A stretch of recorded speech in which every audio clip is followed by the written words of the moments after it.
Si Ayn ay ipinanganak bilang isang walang kwentang appraiser, at ang kawalan niya ng halaga ay nagdulot sa kanya ng isang buhay na puno ng paghihirap. Hirap siyang maghanap buhay para sa sarili niya at palaging inaapi ng mga tao sa paligid niya. Ngayon, dahil nasa bingit na siya ng kamatayan, nagpasya siyang tapusin na ang lahat. Ilang oras bago nito, si Ayn ay nasa isang grupo kasama ang mage na si Jolene at ang swordsman na si Zoid. Sa kasalukuyan, kalaban nila ang isang karaniwang daga na parang galing sa New York City. Nagawa ni Ayn na sugatan ang daga gamit ang kanyang sandata, ngunit hindi ito sapat para mapatay ito. Kaya sumigaw siya kay Jolene na bilisan ang kanyang spell.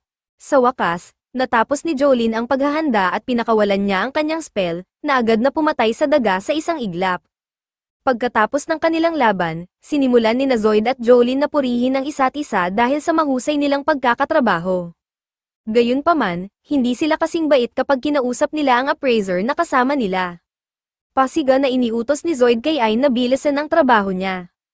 Ngunit ang bigat ng mga dala niyang gamit, kasama na ang bigat ng mga insulto mula sa kanila, ay labis na nagpapahirap sa kanya. Dahil dito, natamba si Ayn at bumagsak ng padapa sa lupa. Kita namang labis na inaapi si Ayn, pero wala siyang magawa kundi tumayo at sumunod ng maayos sa kanyang trabaho bilang isang low common appraiser. Sa mundong ito, bawat tao ay binibigyan ng trabaho ng Goddess of Light at ng mga kasanayan mula sa Goddess of Darkness sa kanilang pagsilang.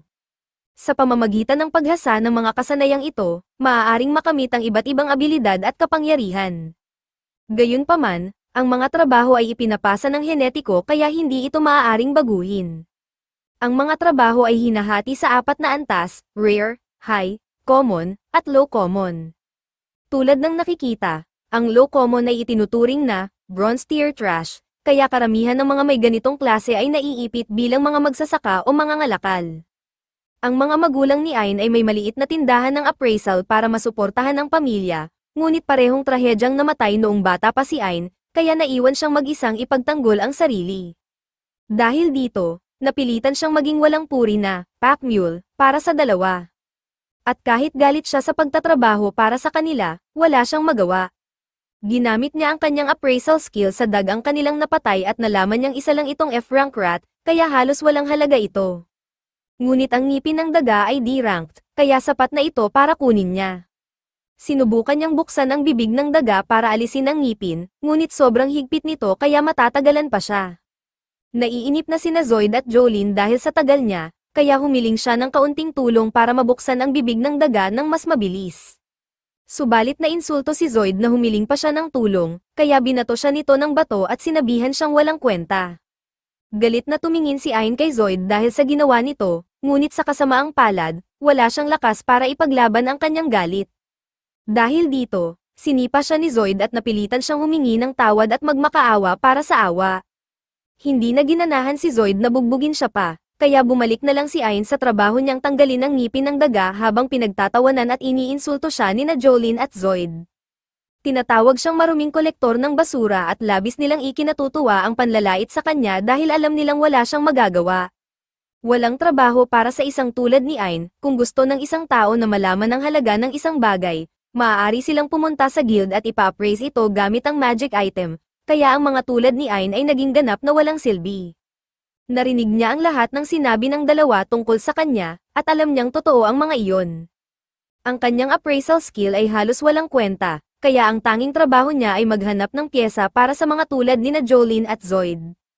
Nang may silid na ni Ayn ang ngipin sa kanyang bag, pinaalala ni Zoid sa kanya na ang tanging dahilan kung bakit nila siya isinama sa grupo ay dahil ayaw nilang hawakan ang mga bagay na marurumi. Kaya sinabi ni Zoid na mas mabuting matutunan ni Ayn ang kanyang lugar at umasta bilang isang maayos na trash boy. Masamang baraha ang ibinigay ng buhay kay Ayn, ngunit kailangan niyang gawin ang lahat para mabuhay sa mundong ito, kahit pa ang kapalit ay ang magduse sa kamay ng dalawang iyon. Habang naglalakad sila sa dungeon, napansin ni Zoid ang bangkay ng isang hellhound na nakahiga sa gitna ng daanan. Hindi man lang siya nagtanong kung bakit ito naroon. Inakala niyang napakaswerte nila dahil maaari nila itong loot-in nang hindi na kailangang makipaglaban. Agad niyang inutusan si Ayn na simulan ang pagloot. Gayunpaman, may utak si Ayn, at inilahad niya ang isang magandang punto, kung ang hellhound ay patay na bago pa sila makarating doon, nangangahulugan na may isang malakas na bagay ang pumatay dito. Bukod pa rito, hindi naman dapat nag-spawn ang mga hellhound sa bahaging iyon ng dungeon, kaya sigurado si Ain na may mali dito. Ngunit ayaw ni Zoid pakinggan ang mga lohikal na argumento mula sa isang talunan na tulad ni Ain, kaya sinabihan niya itong tumahimik at simulan na ang trabaho. Habang ginagawa ni Ain ang maruming trabaho, nagsimula namang mag-usap sina Jolene at Zoid tungkol sa kanilang plano na magpakasaya pagbalik sa bayan, at baka pilitin pa nila si Ain na manood. Ngunit napansin nila ang isa pang bangkay ng hellhound sa koridor. Sinabihan nila si Ain na kunin din ito, sa pagkakataong ito, natigilan si Ain sa takot dahil ayon sa guild map na dala niya, hindi dapat mayroong koridor doon. May masamang kutob siya na may mangyayaring hindi maganda kung ipagpapatuloy nila. Gayunpaman, muling binaliwala ni Zoid ang lohikal na argumento ni Ain at nagpatuloy sa paglakad papunta sa koridor. Sinabi niya kay Ain na kung natatakot siya, maaari na siyang umalis ng mag-isa, ngunit hindi na siya babayaran dahil sumusuway siya sa utos ng kanilang leader. Cornered na si Ain, sa isang banda, alam niyang may panganib sa koridor, kaya ayaw niyang magpatuloy. Ngunit sa kabilang banda, hindi niya kayang mawalan ng trabaho sa grupo ni Zoid. Halos walang ibang grupo ang tatanggap sa isang talunan na may appraisal skill lang tulad niya. Kung sipain siya ni Zoid, mawawalan siya ng paraan para mabuhay.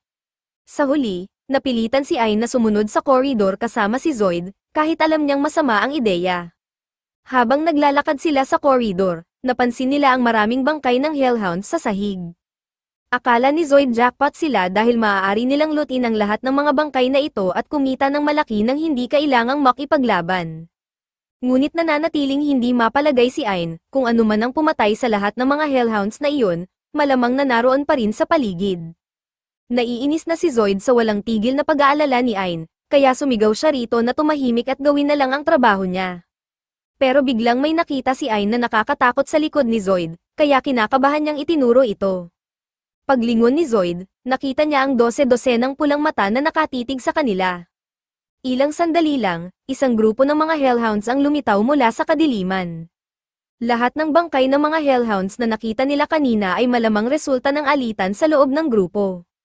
Pero ngayon, nasa harapan na nila ang buong grupo, at wala silang ideya kung ano ang gagawin. Walang kakayahan sa pakikipaglaban si Ain, at kahit magsanib puwersa sina Zoid at Jolene, mahihirapan pa rin silang talunin ang kahit isa lang na hellhound, lalo na ang isang buong grupo nito. Hindi opsyon ang pakikipaglaban sa pagkakataong ito. Ang tanging paraan para mabuhay sila ay tumakas, ngunit kahit tumakbo sila, halos imposible ang makatakas sa bilis ng mga asong gubat na ito. Biglang napagtanto ni Zoid na hindi naman kailangan nilang mas mabilis kaysa sa mga hellhounds, kailangan lang nilang mas mabilis kaysa kay Ain, para siya ang unang kainin. Sinabihan niya si Jolene na mag-cast ng paralysis spell kay Ain. Sa una, naguguluhan si Jolene, pero agad din niyang naintindihan ang plano ni Zoid. Itinuro niya ang kanyang staff kay Ain at incast ang paralysis. Bumagsak si Ain sa lupa at hindi na makagalaw, hindi siya makapaniwala na talagang iiwan siya ng dalawa para mamatay. Sinabi ni Zoid na sandali lang ang epekto ng paralysis, kaya kung mananahimik si Ain, baka swertihin siyang makaligtas mula sa mga hellhounds. Pero pagkatapos ay sinadyang gumawa ng ingay si Zoid para tawagin ang mga hellhounds papunta kay Ain. Tumakbo si Zoid kasama si Jolene, iniwan si Ain na kainin ng mga halimaw. Agad na sumunggab ang mga hellhounds kay Ain at kinagat ang kanyang braso at binti, kaya napasigaw siya sa sakit. Pero dahil sa matinding sakit mula sa kagat, nawala ang epekto ng paralysis, kaya muling nakagalaw si Ain. Hinablat niya ang isang malaking bato at inihampas ito sa mga hellhounds para mabitawan siya. Pagkatapos, itinapon niya ang kanyang backpack sa mga ito. Kahit hindi nito nasaktan ang mga halimaw, ang pagkain sa loob ng backpack ay sapat na para ma-distract ang mga ito at magbigay kay Ain ng kaunting oras. Dahan-dahan siyang lumayo, kahit papasuray-suray dahil sa kanyang mga sugat. Ngunit sa kasamaang palad, nadiskubre niyang hinaranggan ni Zoid at Jolene ang labasan, kaya wala na talagang paraan para makatakas. Wala siyang gaanong oras bago habulin ulit siya ng mga hellhounds, kaya napansin niya ang isa pang koridor at agad na tumakbo papunta rito. Sa kanyang pagkadismaya, napagtanto ni Ain na ang koridor na tinahak niya ay nauwi sa isang malaking dead end. Parang nawala na ang lahat ng pag-asa para kay Ain dahil wala na siyang matatakasan, at naririnig niya ang papalapit na mga hellhounds sa bawat segundo. Kung mamamatay rin lang siya, mas pipiliin niyang mahulog sa kamatayan kaysa kainin ng buhay ng mga halimaw na iyon. Hanggang ngayon, palagi niyang sinisisi ang kanyang kabiguan sa kanyang walang kwentang trabaho bilang isang appraiser, pero sa sandaling ito, napagtanto niyang hindi talaga siya nagsikap para lampasan ang mga hamon na dala ng kanyang trabaho. Subalit kahit napagtanto niya ito, huli na ang lahat para baguhin ang kanyang kapalaran. Isang malakas na tunog ang narinig habang bumagsak ang katawan ni Ain sa lupa. Ngunit, sa kabila ng lahat, bumagsak siya sa ibabaw ng isang malaking puno. Habang nakahiga si Ain, isang magandang babae ang lumitaw mula sa kawalan. Dahan-dahan itong lumapit sa kanyang bangkay at hinalikan siya sa noo. Habang ginagawa niya ito, nagsimulang gumalaw muli ang katawan ni Ain. Ilang saglit pa, nagkamalay siya, nang makapag-isip ng malinaw si Ain, napagtanto niyang buhay pa rin siya at ang lahat ng kanyang mga sugat ay gumaling. Nagtaka siya kung paano ito posible, napansin niyang may mga patak ng tubig na bumabagsak sa kanya mula sa puno, kaya hinuli niya ang ilan at ginamit ang kanyang appraisal skill para suriin ang mga ito. Sa kanyang gulat, nalaman niyang ang mga ito ay S-rank droplets of the world tree.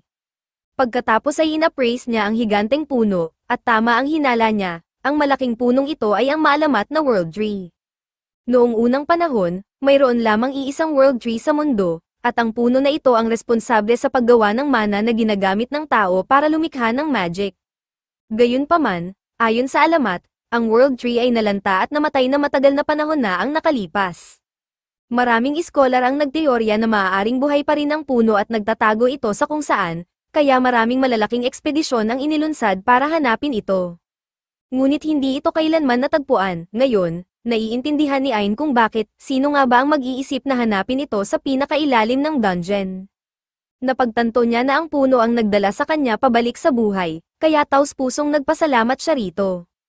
Habang ginagawa niya ito, narinig niya ang boses ng isang babae. Ngunit walang ibang tao sa paligid, kaya inisip niyang guni-guni lamang niya ito. Pagkatapos ng lahat ng nangyari, masaya si Ain na nakaligtas siya sa pagkahulog. At tila ligtas ang lugar na ito dahil walang halimaw dito. Ngunit kailangan niyang mag-isip kung paano siya makakabalik sa ibabaw ng dungeon. Siyempre, hindi tatawag ng tulong sina Zoid at Jolene para kay Ain, at walang pagkain sa lugar na ito. Kung hindi siya makakauwi agad, mamamatay siya sa gutom. Naglakad siya papunta sa exit, ngunit bago umalis, muli niyang pinasalamatan ang puno sa pagsagip sa kanya. Ang lugar na ito ay malinaw na wala sa guild map, kaya walang ideya si Ain kung ano ang maaari niyang harapin dito. Tiyak na mas malalakas ang mga kalaban dito kumpara sa mga hellhounds na muntik nang pumatay sa kanya. Natatakot siya, pero wala na siyang ibang pagpipilian. Tapos na siya sa paggawa ng mga dahilan para sa sarili at nagpasya na siyang gawin ang lahat ng kinakailangan para mabuhay, gaano man kahirap. Naglakad palabas si Ain papunta sa dungeon, sa kanyang gulat, matagal na siyang naglalakad pero wala pa ring bakas ng kahit anong halimaw. Medyo nakahinga siya ng maluwag dahil ibig sabihin nito ay hindi na siya kailangang lumaban. Pero biglang may naramdaman siyang ihip ng hangin malapit sa kanyang mukha, at sa susunod na sandali, nakita niyang ang kanyang tenga ay nasa sahig na. Napasigaw siya sa sakit at sinubukang abutin ang naputol niyang tenga, pero habang ginagawa ito, naputol ang dalawa niyang daliri. Ang sanhi ng paghihirap ni Ain ay isang S-rank gremlin, at nagsimula na siyang magpanik. Kahit nga ang mga hellhounds na B-rank lang ay halos hindi niya nakaya, kaya wala siyang laban sa halimaw na ito. Sinimulan siyang hiwain ng gremlin, napakabilis nito para makareact si Ain, kaya ang tanging magagawa niya ay tumakas. Habang sinusubukan niyang makatakas, tinaas ng gremlin ang kanyang side para saksakin si Ain sa dibdib. Pero bago pa nito magawa, bigla itong natigilan dahil may mas nakakatakot na nilalang ang dumating. Ang gremlin ay nadurage hanggang mamatay ng isang napakalaking death bear. Kung wala nang laban si Ain sa gremlin, lalong wala siyang pag-asa laban sa death bear. Sinugutan ng oso ang mukha ni Ain gamit ang malalaking kuko nito, nawasak ang isa niyang mata. Habang pilit na gumagapang si Ain palayo, dinampot siya ng oso at sinimulang pigain hanggang sa damyugo ang kanyang bibig. Papakainin na sana siya ng death bear, pero sa huling sandali, napugutan ito ng ulo ng isang iritadong babae. Naiinis siya na kinailangang iligtas ang isang tao, pero nagmamakaawa ang batang babae na tulungan si Ain, kaya napilitan siyang gawin ito. Muling nagulat si Ain nang malamang gumaling na naman ang kanyang mga sugat. Habang nauupo siya, nakita niya ang batang babae mula kanina na nakaupo sa tapat niya. Hindi pa rin makapaniwala si Ain sa kanyang nakikita nang biglang lumitaw ang isang babae sa likod niya at inutusan siyang magpasalamat ng maayos at inumin ang tsaa na ginawa ng batang babae para sa kanya. Naguguluhan si Ain dahil wala naman siyang nakikitang tsaa, pero napansin niya si Yuri na may hawak na tasa ng tsaa na espesyal na ginawa para sa kanya. Nag-aalangan si Ain na inumin ang misteryosong tsaa na maaaring may kaina-hinalang sangkap, pero pilit itong ipinainom ni Ursula sa kanya, kaya wala rin siyang nagawa. Sa huli, nagulat siyang napakasarap pala ng tsaa, kaya sinabi niya kay Yuri na masarap ito. Lubos na natuwa si Yuri sa papuri ni Ain, napaka-cute ni Yuri kapag siya ay masaya, pero binalaan siya ni Ursula na buburahin niya ang buong pagkatao ni Ain kung magkakaroon man siya ng kahit isang malaswang iniisip tungkol kay Yuri. Nakuha agad ni Ain ang mensahe, kaya nagtanong na lang siya kung sila ba ang nagligtas sa kanya mula sa Death Bear. Sinabi ni Ursula na wala siyang interes na protektahan ng isang mabahong tao tulad niya, pero patuloy na nagmamakaawa si Yuri na iligtas siya, kaya napilitan siyang gawin ito. Nagpasalamat si Ain kay Yuri dahil nagmalasakit ito sa kanya, at bahagyang nahiya si Yuri. Dahil dito, sinipa ni Ursula si Ain sa mukha at sinimulan siyang tapak-tapakan dahil tila nanliligaw siya sa kanyang anak.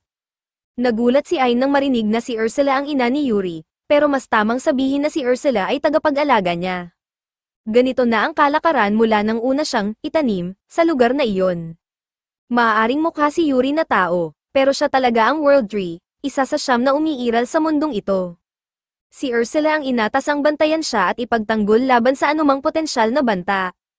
Laking gulat ni Ain nang malaman niyang si Yuri pala ang World Tree Spirit, pero sa palagay niya ay akma ito dahil sa taglay nitong kagandahan. Gayunpaman, nang sabihin niya ito ng malakas, muling nahiya si Yuri, kaya sinipa ulit siya ni Ursula sa lupa dahil sa pagtitig daw niya ng malaswa kay Yuri. Humingi ng paumanhin si Ain, pero naisip niya na tungkol sa kanyang mata, bakit siya nakakakita pa rin kahit nawasak na ang isa sa kanyang mga mata ng Death Bear. Ipinaliwanag ni Ursula na gumamit siya ng luha ng World Tree para pagalingin siya. Pero kahit na may kakayahan ng luha na magpagaling, hindi nito kayang ibalik ang durog na mata. Kaya, bukas palad na ginamit ni Yuri ang bahagi ng World Tree para likhain ang isang bagong mata para kay Ain, upang muli siyang makakita. Muli siyang nagpasalamat, ngunit nagsimula na siyang magtaka kung bakit labis ang malasakit ni Yuri sa kanya, gayong halos hindi naman sila magkakilala. Ipinaliwanag ni Yuri na ito ay dahil nagpasalamat siya noong nahulog siya sa lugar na iyon. Napakabihirang may tao na makarating doon, pero sa ilang mga pagkakataon na may nahulog sa lugar na iyon, lagi silang inililigtas ni Yuri. Ngunit walang sino man sa kanila ang nagpasalamat, at kapag nalaman nila na si Yuri ang World Tree, nagiging makasarili sila at sinisimulang kunin ang kanyang tubig, pati na rin ang kanyang mga sanga at dahon, upang ibenta para sa kita. Ngunit si Ain ang kauna-unahang tao na nagpakita ng respeto sa kanya, kaya nagustuhan niya ito.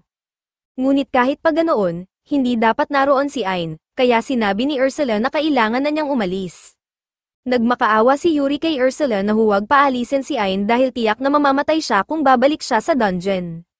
Ngunit walang pakialam si Ursula kung ano ang mangyayari sa kanya.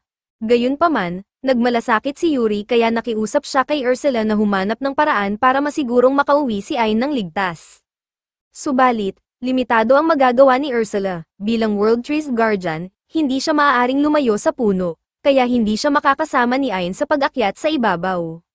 Bukod pa rito, hindi rin gumagana ang teleportation magic sa dungeon na iyon, kaya hindi rin nila magagamit iyon. Lubos na nalungkot si Yuri dahil wala silang magagawa para matiyak ang kaligtasan ni Ain, kaya napaluha siya. Hindi matiis ni Ursula na makita si Yuri na umiiyak. Kaya nag-isip si Ursula ng alternatibo upang masiguradong makakauwi si Ain ng ligtas. Hinarap niya ito at sumigaw na siya mismo ang magte-train kay Ain hanggang sa maging sapat na ang lakas niya para makalabas sa lugar na ito ng mag-isa. Lubos ang pasasalamat ni Yuri kay Ursula sa pagsang-ayon nitong tumulong, at mas lalong nagpapasalamat si Ain dahil inakala niyang mamamatay na siya doon. Niyakap niya si Ursula at Yuri, ngunit hindi gusto ni Ursula ang ganitong pagpapakita ng emosyon, kaya hinailan niya palayo si Ain at binalaan ito na makakaranas siya ng hellish training mula sa isa sa mga pinakadakilang sages ng mundo. Sinabi rin niya na hindi niya papayagan ang pagiging tamad. Naiintindihan nito ni Ain at nangako siyang gagawin ang kanyang makakaya. Ngunit nang dalhin siya ni Ursula sa labas upang simulan ang training, nagsimula siyang mag-alala na baka pilitin siyang labanan ang mga halimaw ng mag-isa. At tama nga siya, Ipinahayag ni Ursula na inaasahan niyang makipaglaban si Ain sa mga halimaw ng mag-isa dahil ito ang pinakamabilis na paraan para matuto siya. Bilang panimula, itinuro ni Ursula ang isang gremlin na nasa malayo at sinabing iyon ang unang kalaban ni Ain. Ngunit hindi makita ni Ain ang tinutukoy nito, ipinaalala ni Ursula na ang kanyang mata ay pinalitan ng isang bahagi ng World Tree, kaya dapat niyang subukan itong gamitin. Kahit na may Tree Spirit Eye, hindi pa rin makita ni Ain ang halimaw. Sinabi ni Ursula na kulang lang siya sa kamalayan sa totoong kakayahan ng kanyang Spirit Eye. Kaya nag-isip si Ain tungkol sa pagkawala ng kanyang mata at kung paano ito ibinalik ni Yuri. Pagkatapos niyang muling imulat ang kanyang mga mata, napansin niyang mas maliwanag na ang lahat. Ngayon na malinaw na niyang nakikita, sinabi ni Ursula na panahon na para simulan ang training. Bumato siya ng bato sa malapit na gremlin at sinabi kay Ain na ang unang pagsubok niya ay matutunang iwasan ang mga mabilis na atake ng gremlin. Sa simula, inakala ni Ain na imposible ito dahil napakabilis ng halimaw, ngunit sinabi ni Ursula na gamitin ang kanyang appraisal skill upang masuri ang galaw ng halimaw. Sa una, hindi akalaing magagawa ito ni Ain, pero wala siyang ibang opsyon kaya sinubukan niya ito. Sa kanyang gulat, kaya nga niyang makita ang mga galaw ng gremlin. Ngunit wala rin itong silbi kung makakalimutan niyang umiwas. Nang masugatan si Ain, naglagay si Ursula ng barrier at inilabas ang isang bote ng 3 drops na hiniram niya kay Yuri. Ibinuhos niya ito sa naputol na tenga ni Ain, at nang maibalik na ito, binalaan niya si Ain na seryosohin ang training kundi patuloy lang siyang masasaktan. Matapos tanggalin ang barrier, muling umatake ang gremlin, ngunit ngayon, alam na ni Ain kung saan ito titira, kaya nagawa niyang umiwas. Pagkalipas ng isang linggo ng walang tigil na training, sa wakas, natutunan ni Ain ang appraising ng galaw ng gremlin at naiwasan ang lahat ng atake nito. Ipinagmamalaki niyang sinabi kay Ursula na namaster na niya ang teknik, ngunit dahil sa sobrang kumpiyansa, nakalimutan niyang magbantay kaya nasugatan siya sa likod ng gremlin na sumalakay mula sa likuran. Nilagyan muli ni Ursula ng shield ang dalawa upang makapagpahinga. Tumawa siya habang pinapanood ang sakit ni Ain, pero inamin niyang mahusay ang ginawa nito. Sinabi niyang pasado na si Ain sa unang pagsubok, at oras na para sa susunod na aralin. Ang susunod na hakbang, talunin ang gremlin, handang subukan ni Ain, pero alam niyang wala siyang combat job, kaya imposible para sa kanya na patayin ng isang S-rank monster gamit ang kanyang kakayahan. Ngunit pinaghandaan na ito ni Ursula, bagaman imposible nga ito kung walang armas, hindi kailangang lumaban si Ain gamit ang mga kamay lang niya. Ibinigay ni Ursula ang isang espesyal na espada na ginawa niya para kay Ain. Ayaw man sana ni Ursula na gawin ito, ngunit si Yuri mismo ang naglaan ng kanyang sanga upang makatulong kay Ain. Lubos na naantig si Ain sa ginawa ni Yuri, na tiniis ang sakit para lamang matulungan siya. Labis siyang nagpapasalamat at nangako na gagamitin niya ang espada ng maayos at karapat-dapat. Tinanggal ni Ursula ang barrier at iniwan si Ain upang harapin ang gremlin. Ngunit nang sinubukan niyang tamaan ito, madali lang itong naiwasan ng halimaw. Nagbiro si Ursula na hindi niya kailanman matatamaan ang gremlin kung ganoon kabagal ang kanyang mga galaw. Alam naman ni Ain ito, kaya nagpasya siyang hulaan ang daraanan ng gremlin at umatake kapag lumapit ito.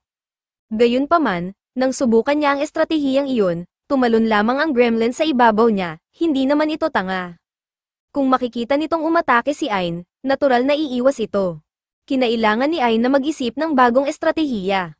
Sa halip na simpleng i-appraise ang galaw ng gremlin upang hulaan ang atake nito, kailangang i-appraise niya ang bawat aspeto ng mismong atake. Kaya nag-focus si Ain at nagsagawa ng super appraisal habang sumusugod ang gremlin sa kanya. Sa kanyang ginagawa, parang tumigil sa oras ang gremlin, pero sa katotohanan, nakikita lang ni Ain ang kilos nito sa mabagal na galaw dahil in-appraise ito ng kanyang mata sa napakabilis na antas. Dahil dito, malinaw niyang nakita ang bawat galaw ng gremlin at madali niyang naihanda ang sarili upang hampasin ito sa mukha, sa wakas ay tinalo niya ito. Masaya si Ain dahil natalo niya ang kanyang unang halimaw, pero pinaalalahanan siya ni Ursula na hindi pa oras para magdiwang dahil nagsisimula pa lang siya. Para sa susunod na bahagi ng training, sinabi ni Ursula na kailangang talunin ni Ain ang mahigit 100 ng gremlins. Buo ang kumpiyansa ni Ain na kaya niya ito, kaya agad siyang nagsimula. Matapos ang ilang oras ng pakikipaglaban, sa wakas, natapos na ni Ain ang pagpatay sa lahat ng mga gremlins. Tumalikod siya kay Ursula na umaasang papurihan siya, pero sinabi ni Ursula na normal lang dapat ito para sa isang tao na may kakayahan ng World Tree. Gayunpaman, inamin niyang gumagawa si Ain ng tuloy-tuloy na progreso, kaya handa na siya para sa susunod na hakbang. Sinabi ni Ursula na kailangang i-appraise ni Ain ang kakayahan ng gremlins at gawin itong sarili niya. Nalito si Ain dahil iniisip niyang ang appraisal skill ay nagpapakita lamang ng impormasyon tungkol sa mga kakayahan. Ipinaliwanag ni Ursula na natututo ang mga tao ng kasanayan sa pamamagitan ng tuloy-tuloy na pagsasanay, ngunit sa tulong ng kanyang spirit eye, makikita hindi lang ang impormasyon ng kasanayan kundi pati ang lahat ng karanasang kasama nito. Sa pamamaraang ito, posible para sa kanya na matutunan ng isang kasanayan kaagad. Sinubukan niya ito at inappraise ang kakayahan ng gremlin. Biglang nakaranas si Ain ng matinding sakit ng ulo habang bumuhos ang napakaraming impormasyon sa kanyang isipan ng sabay-sabay. Napaluhod siya sa sakit, pero nang humupa ang sakit, natutunan niya ang high-speed movement skill ng gremlin. Hindi siya makapaniwala na natutunan niya ang kasanayan ng ganoon kabilis, kaya nagpasya siyang subukan ito. Tumakbo siya pababa ng dungeon hall at nagulat siya sa bilis niya, mas mabilis siya kaysa dati. Ngunit may isang problema, hindi sanay ang kanyang katawan sa ganitong bilis. Pagkatapos ng ilang segundo, bawat hibla ng kalamnan sa kanyang katawan ay napunit. Hinabol siya ni Ursula at binuhusan siya ng 3 drops upang pagalingin ang kanyang sugatang katawan. Sinabi ni Ursula na kung hindi pa kaya ng katawan niya ang lakas na ito, kailangan niyang patuloy na magsanay hanggang sa unti-unting maangkop ang kanyang katawan. Kaya sa bawat takbo ni Ain, napupunit muli ang kanyang mga kalamnan, ngunit patuloy niyang nilalampasan ang sakit upang mag-adapt ang kanyang katawan. Salamat sa 3 drops, patuloy lang na ginagamot ni Ursula si Ain paulit-ulit hanggang sa dumating ang punto na hindi na napupunit ang kanyang mga kalamnan. Ngayon, mayroon na siyang matatag na katawan at acceleration skill, kaya nagtataka siya kung sapat na ang lakas niya para harapin muli ang Death Bear. Ngunit sinabi ni Ursula na kahit ngayon pa, siguradong madudurog pa rin siya kung susubukan niyang labanan ito. Mas mabilis at mas maliksi na siya ngayon, pero kulang pa rin siya sa sapat na attack power. Dahil dito, nagpasya si Ursula na hayaan siyang kopyahin ang isa sa kanyang sariling kakayahan. Nasasabik si Ain sa narinig, kaya tinanong niya kung ano ang kakayahan ni Ursula. Sa halip na sagutin, agad siyang tinamaan ni Ursula ng fireball. Ang kakayahan ni Ursula ay tinatawag na Discard Enchant, na nagbibigay sa kanya ng kakayahang gumamit ng magic nang hindi na kailangan ng incantation. Sa tingin ni Ain, napakalakas ng kakayahang iyon kaya hindi siya makapaghintay na matutunan ito. Ngunit sinabi ni Ursula na papayagan lang niya si Ain na i-appraise ang kakayahan kung gagawin niya ito habang binabato siya ng fireball, dahil iniisip niyang mas masaya ito. Ginamit ni Ain ang kanyang appraisal skill habang paparating ang fireball, at sa wakas, natutunan niya ang Discard Enchant. Gayunpaman, tumama pa rin ang fireball sa kanya, kaya bumagsak siya sa lupa sa sobrang sakit.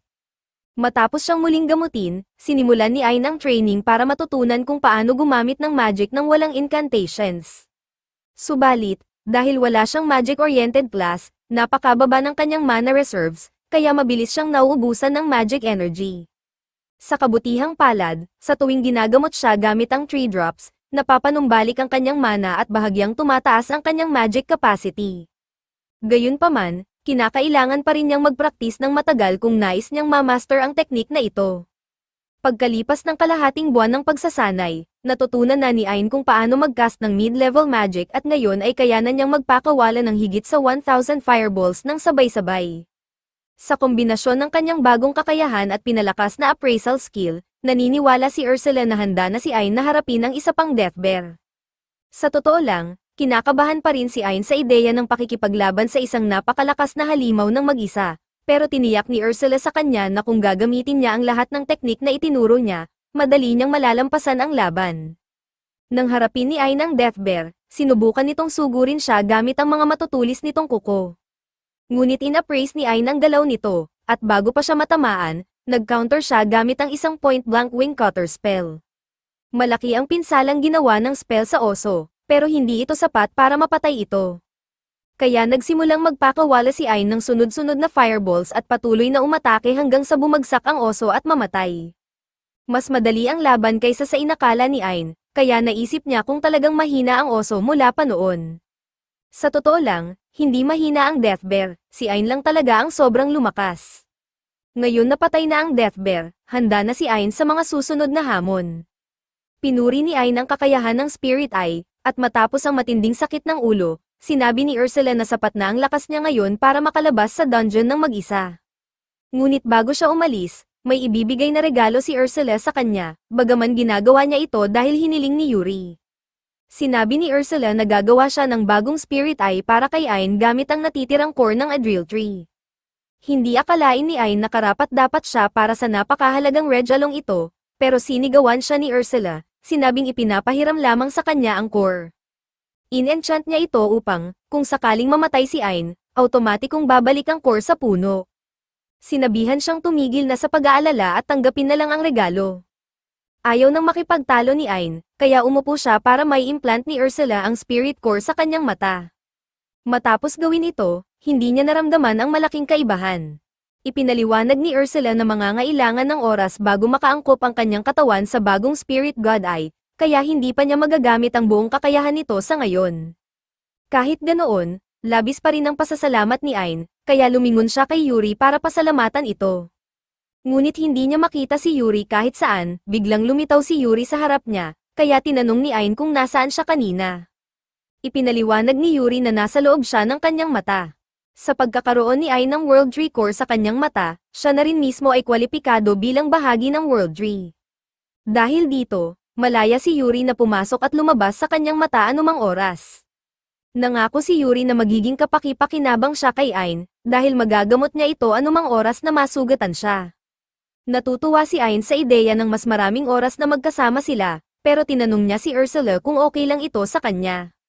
Sinipa siya ni Ursula sa mukha at sinabing ayaw niyang ipagkatiwala si Yuri sa isang tulad niya. Gayunpaman, sinabi ni Ursula na si Yuri ay na-stuck na sa lugar na ito mula nang ipanganak, kaya hindi pa niya nakikita ang mundo o nagkaroon ng kaibigan. Bagaman hindi niya gusto si Ain, pagkatapos ng lahat ng oras na magkasama sila, alam niyang mabuting tao si Ain. Kaya gusto niyang ipakita ni Ain ang mundo kay Yuri. Labis na naantig si Ain sa tiwala ni Ursula kaya nangako siyang aalagaan si Yuri anuman ang mangyari. Masaya si Ursula na marinig iyon, ngunit bago siya umalis, may regalo pa siyang ibibigay kay Ain. Sinabi niya na iunat ni Ain ang kanyang kamay, at nang gawin ito, binigyan siya ni Ursula ng infinite storage spell. Ipinaliwanag niya na hanggat hawak ni Ain ang marka, maaari niyang itago ang anumang pisikal na bagay dito. Ang unang bagay na ipinapahawak ni Ursula ay ang isang spirit sword na ginawa niya para kay Ain. Pero bago iyon, sinaksak ni Ursula ang kanyang mata gamit ang espada. Napasigaw si Ain sa sakit at bumagsak sa lupa, kaya ginamo siya ni Yuri. Ngunit bago tuluyang maghilom ang kanyang mata, isinaksak ni Ursula ang isang Philosopher's Stone sa kanyang lalamunan, na pinalitan ang kanyang kanang mata. Naguguluhan si Ain at tinanong kung ano ang tungkol doon. Ipinaliwanag ni Ursula na ang Philosopher's Stone ay nagtatag ng permanenteng koneksyon sa pagitan nila, kaya ngayon, nakikita ni Ursula ang lahat ng nakikita ni Ain. Binalaan siya na huwag kailanman mag-isip ng malaswang bagay tungkol kay Yuri, dahil nakikita niya ang lahat. Bagamat ito'y tiyak na magiging awkward para kay Ain, tinanggap na lang niya ito. Handa na si Ain para umalis sa dungeon. Bago sila umalis, tinanong niya si Yuri kung may gusto siyang gawin kapag nakarating na sila sa ibabaw. Matapos mag-isip ng kaunti, sinabi ni Yuri na gusto niyang makita ang kanyang pamilya. Nagulat si Ain, dahil akala niya si Ursula lang ang pamilya ni Yuri. Ipinaliwanag ni Ursula na ang lahat ng world trees na umiiral ay dating bahagi ng isang napakalaking world tree. Subalit, dumating ang panahon na hinati ang mga core at itinago sa iba't ibang dungeons, kaya matagal nang hindi nakikita ni Yuri ang kanyang mga kapatid. Dahil dito, nangako si Ain na iikot sila sa buong mundo upang makilala ni Yuri ang lahat ng iba pang World Tree Spirits. Pero para magawa iyon, kailangan muna nilang makalabas mula rito. Naglakad si Ain papasok sa dungeon, ngunit nang makarating siya sa isang sangandaan, hindi niya alam kung aling direksyon ang dapat niyang tahakin. Bigla niyang narinig ang boses ni Ursula sa kanyang isipan, sinasabing piliin ang landas sa kaliwa. In-appraise na niya ang isang ligtas na ruta gamit ang mata ni Ain, kaya hanggat susundin niya ang mga tagubilin ni Ursula, hindi siya maliligaw. Ngunit binigyan din siya ng babala, may paparating na isang S-rank Viper, kaya dapat siyang maghanda na harapin ito. Ilang minuto lang, napatay na ni Ain ang S-rank Viper, at labis siyang ipinagmamalaki ang sarili dahil nagawa niyang talunin ito ng madali. Sinabi ni Ursula na ginamit na niya ang mata ni Ain upang i-appraise ang mga kakayahan ng Viper, pero hindi handa si Ain, kaya hinawakan niya ang ulo niya sa takot sa inaasahang sakit. Sa kanyang gulat, wala siyang naramdaman na sakit, at iyon ay dahil kay Yuri. Hinilom ni Yuri ang sakit bago pa ito magsimula, dahil dito, napagtanto ni Ain na hindi na siya kailangang magtiis ng matinding sakit ng ulo tuwing nag-a-appraise siya ng mga kasanayan upang matutunan ang mga ito. Lubos siyang nagpasalamat kay Yuri sa tulong nito. Sa wakas, nakarating si Ain sa isang nakakatakot na pintuan. Ipinaliwanag ni Ursula na sa likod nito matatagpuan ang boss monster ng palapag na ito. Ang mga dungeon ay parang mga nabubuhay na nilalang na kumakain ng mga tao na namamatay sa loob nito.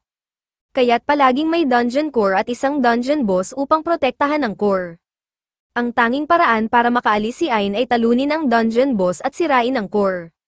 Ngunit hindi sigurado si Ain kung kaya niya ito. Ang pagtalo sa S-rank monsters ay isang bagay, pero ang dungeon boss ay sinasabing ilang ulit na mas malakas kaysa sa alinmang S-rank monster na hinarap niya. Gayunpaman, tumanggi siyang umatras, hindi na siya ang mahina at takot na Ain na tumatakbo mula sa kamatayan. Binuksan niya ang pintuan ng boss room at nakita ang dungeon core sa kabilang dulo ng silid. Ngunit habang naglalakad sila ni Yuri papunta rito, na-trigger nila ang isang summoning circle sa lupa, na nagdulot ng paglitaw ng isang napakalaking golem. Alam ni Ain na magiging mahirap ang laban na ito, kaya sinabi niya kay Yuri na bumalik sa kanyang mata para hindi ito masaktan. Pagkatapos nito, sinimulan niya ang pagsugod sa golem.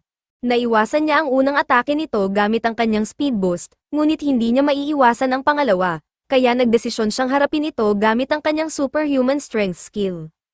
Habang hinahawakan ang golem, inactivate din niya ang venom skill na nakuha niya mula sa Viper, upang tunawin ang bahagi ng braso ng golem. Malaki ang naging pinsala ng venom, ngunit hindi pa rin ito sapat upang patayin ang halimaw. Kaya sinabi ni Ursula na binibigyan niya si Ain ng espesyal na permiso upang gamitin ang ultimate spell na itinuro niya sa kanya. Sapat na ang natitirang mana ni Ain para magamit ito, at kahit mawalan siya ng malay, mahihilom agad siya ni Yuri. Dahil walang ibang gumagana, nagpa siya si Ain na gamitin ang kanyang ultimate spell, Nova Strike, upang tamaan ang golem ng isang napakalaking bowl ang gawa sa purong enerhiya. Pagkatapos tamaan ang golem ng spell na iyon, halos walang natira sa halimaw. Sa kanyang gulat, hindi pa siya nawalan ng malay mula sa mana exhaustion. Lumabas si Yuri upang muling punan ang naubos na mana ni Ain at binati siya dahil natalo niya ang golem. Ngunit alam ni Ain na hindi niya ito magagawa nang walang tulong ni Yuri, kaya taos-puso siyang nagpasalamat sa kanya. Lubos na natuwa si Yuri sa pasasalamat ni Ain, ngunit inis si Ursula sa kung gaano kalapit si Yuri kay Ain. Sinabi niya kay Ain na magmadali at i-appraise na ang mga kakayahan ng golem. Ginawa ito ni Ain, at matapos ang pag-a-appraise, sinabi ni Ursula na mayroon pang isang bagay na kailangan niyang i-appraise. Sinabihan ni Ursula si Ain na lumapit sa dungeon core. Ginawa ito ni Ain, at habang ini-appraise niya ang core, biglang lumitaw si Ursula sa tabi niya, na ikinagulat niya ng husto dahil akala niya ay hindi maaaring umalis si Ursula sa World Tree. Ipinaliwanag ni Ursula na siya pa rin ay nakatali sa puno, ngunit dahil ang buong World Tree core ay nasa mata ni Ain, ang katawan niya ay parang World Tree na rin ngayon. Kaya't nagagawa ni Ursula na mag-teleport sa isang tiyak na distansya mula sa kanya. Sa kabilang banda, ang dungeon core na ito ay gumagana katulad ng isang spirit core, kaya sinabi ni Ursula na maaari niyang gamitin ito upang i-level up ang spirit god eye ni Ain. Agad na pumayag si Ain sa alok na ito, kaya kinuha ni Ursula ang dungeon core at inilagay ito sa mata ni Ain, na nag-level up ito sa level 2. Ipinaliwanag din ni Ursula na maaari pang i-level up ang kanyang mata sa pamamagitan ng pagsakop sa iba't ibang dungeon at pagsipsip sa kanilang mga core. Pagkatapos nito, lumabas ang tatlo sa boss room, at kusa nang nagsara ang pinto sa likuran nila. Sinabi ni Ursula na marahil ito ay dahil natalo na nila ang boss at kinuha ang core, kaya nagseselyo na ang dungeon upang makarecover. Ang butas na nahulugan ni Ain ay malamang na selyado na rin, na isang mabuting bagay dahil wala ng ibang tao ang makakakita ng World Tree. Dahil dito, hindi na kailangang mag-alala ni Ursula tungkol sa pagprotekta sa katawan ng puno ni Yuri, at malaya na silang maglakbay at sumabak sa maraming pakikipagsapalaran. Samantala, sa bayan, ikinukwento pa rin ni Zoid sa mga kapwa adventurers ang trahedya na nangyari sa dungeon. Sinasabi niyang halos kainin siya ng mga hellhounds, at ang tanging dahilan kung bakit siya nakatakas ay dahil, kusang loob, na nagboluntaryo si Ain na maging pain para mailigtas siya. Isang kasinungalingan ito, pero kampante si Zoid dahil iniisip niyang patay na si Ain, kaya walang makakapagbunyag ng katotohanan. Ngunit biglang lumitaw si Ain sa likod niya at narinig ang buong kwento. Sinabi ni Ain sa lahat na si Zoid at si Jolene ang nagparalisa sa kanya at iniwan siyang mamatay sa mga Hellhounds. Nagalit ang mga tao sa bar dahil pinapaniwala sila ni Zoid na bayani siya, pero ang totoo'y halos pinatay niya si Ain para sa sariling kapakanan. Sinimulan nilang pagbabatuhin si Zoid, at muntik pa siyang pagbuhatan ng kamay ng mga tao. Ngunit pinigilan sila ni Ain, bagaman galit pa rin siya kay Zoid, inamin niyang kung hindi dahil sa ginawa nito, hindi niya makikilala sina Yuri at Ursula. Sa isang banda, nagpapasalamat pa nga siya na ganoon kasama si Zoid. Ngayon na hinarap na niya si Zoid, handa na siyang magpatuloy. Nagpunta sila sa isang swamp dungeon malapit sa kabisera. Matapos nilang linisin ang dungeon, ginamit ni Ursula ang dungeon core upang i-level up ang mata ni Ain. Sa bagong upgrade, kaya na niyang basahin ang lahat ng uri ng sulat at teksto. Masaya siya sa pag-level up ng kanyang mata, pero medyo nadismaya dahil umaasa siyang makakita ng isa pang world tree doon. Ipinaliwanag ni Ursula na hindi magiging madali ang paghahanap sa mga world tree, dahil ginawang lihim ang mga ito para protektahan. Humingi ng paumanhin si Ain kay Yuri dahil maaaring mas tumagal ang paghahanap nila bago niya makita ang kanyang pamilya.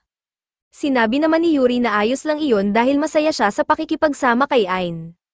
Bigla silang nakarinig ng sigaw ng isang babae, gustong tumulong ni Yuri, kaya mabilis na tumakbo si Ain upang sagipin ang babae. Ang karwahe ng babae ay inatake ng mga halimaw, kaya pinatay ni Ain ang mga ito.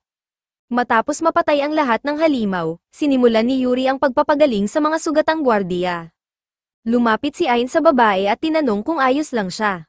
Pagkakita pa lang ng babae sa mukha ni Ain, tanging mga salitang nasa isip niya ay, "Oh my God, ang gwapo niya." Tumalon siya sa mga bisig ni Ain, tinatawag siyang hero, at hindi alam ni Ain kung paano haharapin ang sitwasyon. Kaya tinanong niya ang lalaking nasa malapit para humingi ng tulong, pero si Jasper, ang pinuno ng trading company, ay walang kontrol sa ginagawa ni Princess Claudia. Ilang sandali pa, dinala ng prinsesa si Ain at ang kanyang grupo sa kanyang mansion upang personal na pasalamatan sila sa pagsagip sa kanya. Kahit siya ang third princess ng kahariang ito, sinabi ni Princess Claudia sa kanila na hindi nila kailangang maging masyadong formal sa kanya. At matapos niyang sabihin iyon, tumalon siya upang bigyan si Ain ng isa pang malaking yakap. Gayunpaman, bago pa man niya maikulong ang kanyang mga bisig sa paligid ni Ain, pumagitna si Yuri at tumayo sa harap ni Claudia, tumangging hayaang makalapit ito kay Ain. Tinanong ni Claudia kung bakit masyadong nagtatanggol si Yuri, kaya biglang sinabi ni Yuri na ayaw niyang hawakan ni Claudia si Ain dahil siya ang asawa ni Ain. Lumipat ang eksena kay Ain, at iyon ang mukha ng isang lalaking ngayon lang nalaman na siya pala ay kasal na. Ngunit kahit sa pahayag ni Yuri, hindi pa rin sumuko si Claudia, sinabing ayos lang sa kanya na maging pangalawang asawa ni Ain. Habang nagtatalo sina Claudia at Yuri tungkol kay Ain, biglang lumapit si Jasper at sinabing may sasabihin siya kay Ain. Tinanong ni Ain kung tungkol saan ito, at ipinaliwanag ni Jasper na gusto niyang pakasalan si Ain. Iyon na ang pangatlong marriage proposal ngayong araw. Ngunit bago pa makasagot si Ain, hiniling ni Jasper na sumama siya sa basement dahil may ipapakita siya. Si Jasper ang pinuno ng Geno Trading Company, at alam na ni Ain ang tungkol sa kumpanyang ito dahil sila ang pinakamayaman at pinakatanyag na trading company sa mundo. Dinala ni Jasper ang lahat sa kanyang jewel room at ipinaliwanag na misyon niya sa buhay na ingatan ang lahat ng pinakamagandang alahas sa mundo.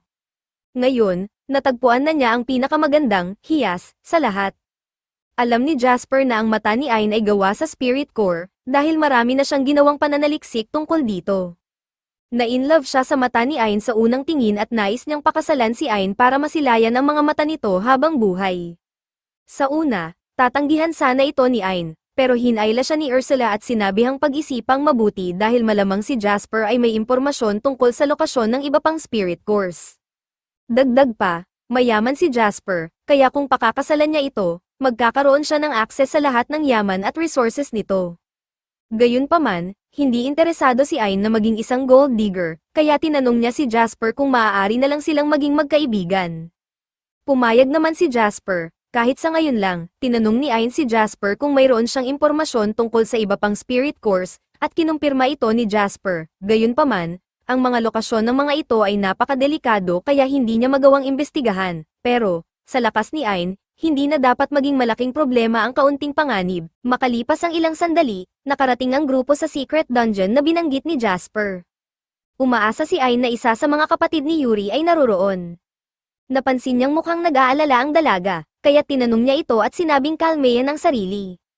Ipinangako niya na gagawin ang lahat upang muling pagsamahin silang magkakapatid. Sa loob ng dungeon, naglakad ang binata hanggang sa makarating siya sa isang dead end. Ipinaliwanag ni Ursula na ang pader ay may teleportation spell, at maaari lamang makapasok sa dungeon kung hahawakan ito. Nang gawin ito ni Ain, agad siyang napunta sa loob ng isang napakalawak na forest sa loob ng labyrinth, dahilan upang siya ay mamangha. Pinaghihinalaan ni Ursula na may makapangyarihang illusions na ginagamit upang baguhin ang anyo ng loob ng dungeon. Mas lalong kinilabutan si Ain nang matuklasan niyang lahat ng nakikita niya ay isang mirage lamang. Bigla niyang narinig ang isang babaeng tinig na tila nagdiriwang sa pagdating ng nakatatandang kapatid. Kasabay nito, lumitaw si Yuri at masayang sumigaw nang makita, o sa halip, marinig, ang boses ng kanyang kapatid na si Pina. Subalit sa kabila ng kanyang naririnig, hindi niya makita kung nasaan ito. Ipinaliwanag ni Yuri na si Pina ay isang napakapilyang bata.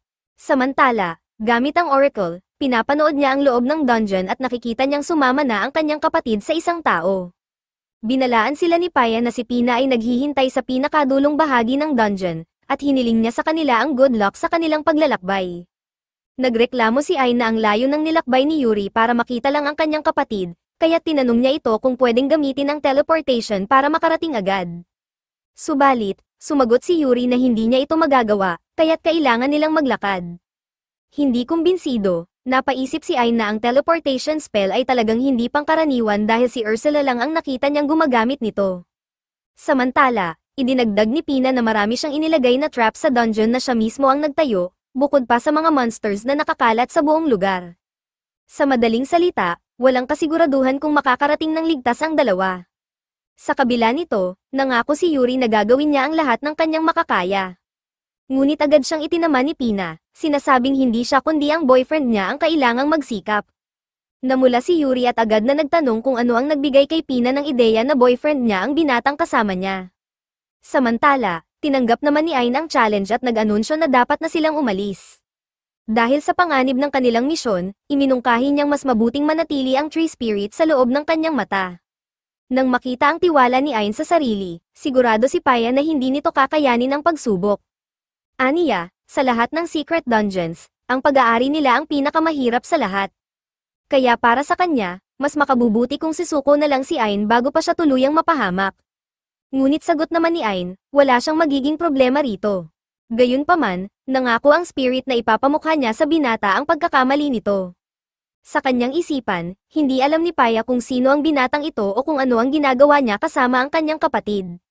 Ngunit kahit sino pa siya, sisiguraduhin niyang matutuklasan ang kanyang tunay na anyo, aalisin niya ang balat ng tupa upang makita ang lobo na nagkukubli sa likod nito. Habang naglalakad si Ain, napansin ni Paya na hindi niya nakikita ang isang hidden hole sa kanyang daraanan. Naghanda siya upang panoorin itong mahulog, hinihintay ang kanyang unang pagkakamali. Ngunit bago pa siya makaupo sa trap, agad siyang binalaan ni Ursula sa panganib at sinabihang tumalon. Dahil dito, nanlaki ang mata ng pilyang spirit at hindi makapaniwala na nakaligtas si Ain. Matapos nito, hinikayat ni Ursula ang kanyang estudyante na harapin ang challenge at magpatuloy. Dahil sa tulong ng guardian, nagawang iwasan ni Ain ang trap na itinanim ni Pina habang naglalakad, na naging dahilan upang tuluyang ma-frustrate ang dungeon's creator at halos hilahin niya ang kanyang buhok sa inis. Sa gitna ng pagtatalo ni Pina at Ursula sa loob ng isipan ng protagonist, nakisali si Yuri at ipinaliwanag na ang kanyang nakababatang kapatid ay mahilig lamang magpasaya ng mga tao sa kanyang kakaibang paraan. Gayunpaman, naalala ni Ain na may posibilidad na may mamatay sa game na ito kung magkamali ng hakbang. Dahil dito, nagalit si Paya at itinama siya, hindi raw niya ginawa ang labyrinth upang maging isang patibong na nakamamatay. Idinagdag pa niya na kung may tunay na panganib, automatikong mae-expel si Ain. Ngunit dahil nais niyang magpatawa, ginawa niyang harapin ng lalaki ang isang napakalakas na monster, bagamat binigyan niya ito ng pagkakataong umatras bago magulpi. Dahil hindi umurong si Ain, agad na inilabas ang halimaw. Ipinaliwanag ni Harold na ito ay isang S-rank monster na may kakayahang maglabas ng iba't ibang uri ng plant seeds. Sa mismong sandaling iyon, naglabas ang unang sleeping pollen, ngunit dahil may status effect resistant si Ain, hindi ito nagkaroon ng epekto sa kanya, dahilan upang mas lalong mabahala si Paya. Sa wakas, tinawag ni Ain ang kanyang sword at walang kahirap-hirap na pinutol sa kalahati ang halimaw. Matapos nito, ginamit niya ang kanyang appraisal ability upang kunin ang kakayahang Universal Seeds at Universal Gardens mula sa nilalang. Sa kalagitnaan nito, may biglang tumama sa kanyang ulo. Inakala ni Ursula na ito ay gawa ng isang kaaway na gumagamit ng stealth dahil wala namang ibang tao sa paligid. Samantala, hindi maintindihan ni Pina kung bakit hindi man lang nasasaktan ang binata mula sa sunod-sunod na ranged attacks na ibinabato sa kanya. Ipinaliwanag ni Ain na taglay rin niya ang kakayahang ambush nullify, kaya't hindi rin epektibo sa kanya ang mga normal na atake. Bukod pa rito, dahil sa kanyang teknik na immovable fortress, hindi basta-basta makakapasok ang anumang pinsala sa kanyang katawan. Gayunpaman, hindi sumuko si Pina at patuloy na ipinagtanggol ang kanyang panig. Aniya, kahit na hindi masaktan si Ain, hindi rin ito makikita ang kanyang mga tahimik na ants. Subalit, biglang nagbabala si Ursula, natunton na niya ang mga insekto. Dahil dito, ginamit ni Ain ang gravitational well sa ilalim ng gabay ng kanyang master, na siyang nagresulta sa pagbagsak ng mga halimaw. Matapos nito, sinuri niya ang kanilang mga kakayahan at nakuha ang stealth at back attack. Sa puntong ito, nagsimula nang sumigaw si Pina sa galit at pagtataka kung paano nagagawang talunin ng binata ang S-rank monsters nang hindi man lang pinapawisan. Sagot naman ni Ain, ibinahagi sa kanya ni Yuri ang ilang kapangyarihang kanyang nakuha noon. Dahil dito, nagsimula nang maiyak si Paya sa sobrang galit sa kanyang kapatid, na ngayoy umiiyak rin dahil sa kanyang kabiguan. Sa kabila ng lahat, muling pinatatag ni Pina ang kanyang loob at nangakong hindi siya magpapatalo sa pangyayaring ito. Mabilis siyang nagpadala ng Araken at Center upang umatake kay Ain. Ngunit ginamit ng binata ang Super Acceleration upang tapusin ang dalawa sa isang hampas lamang.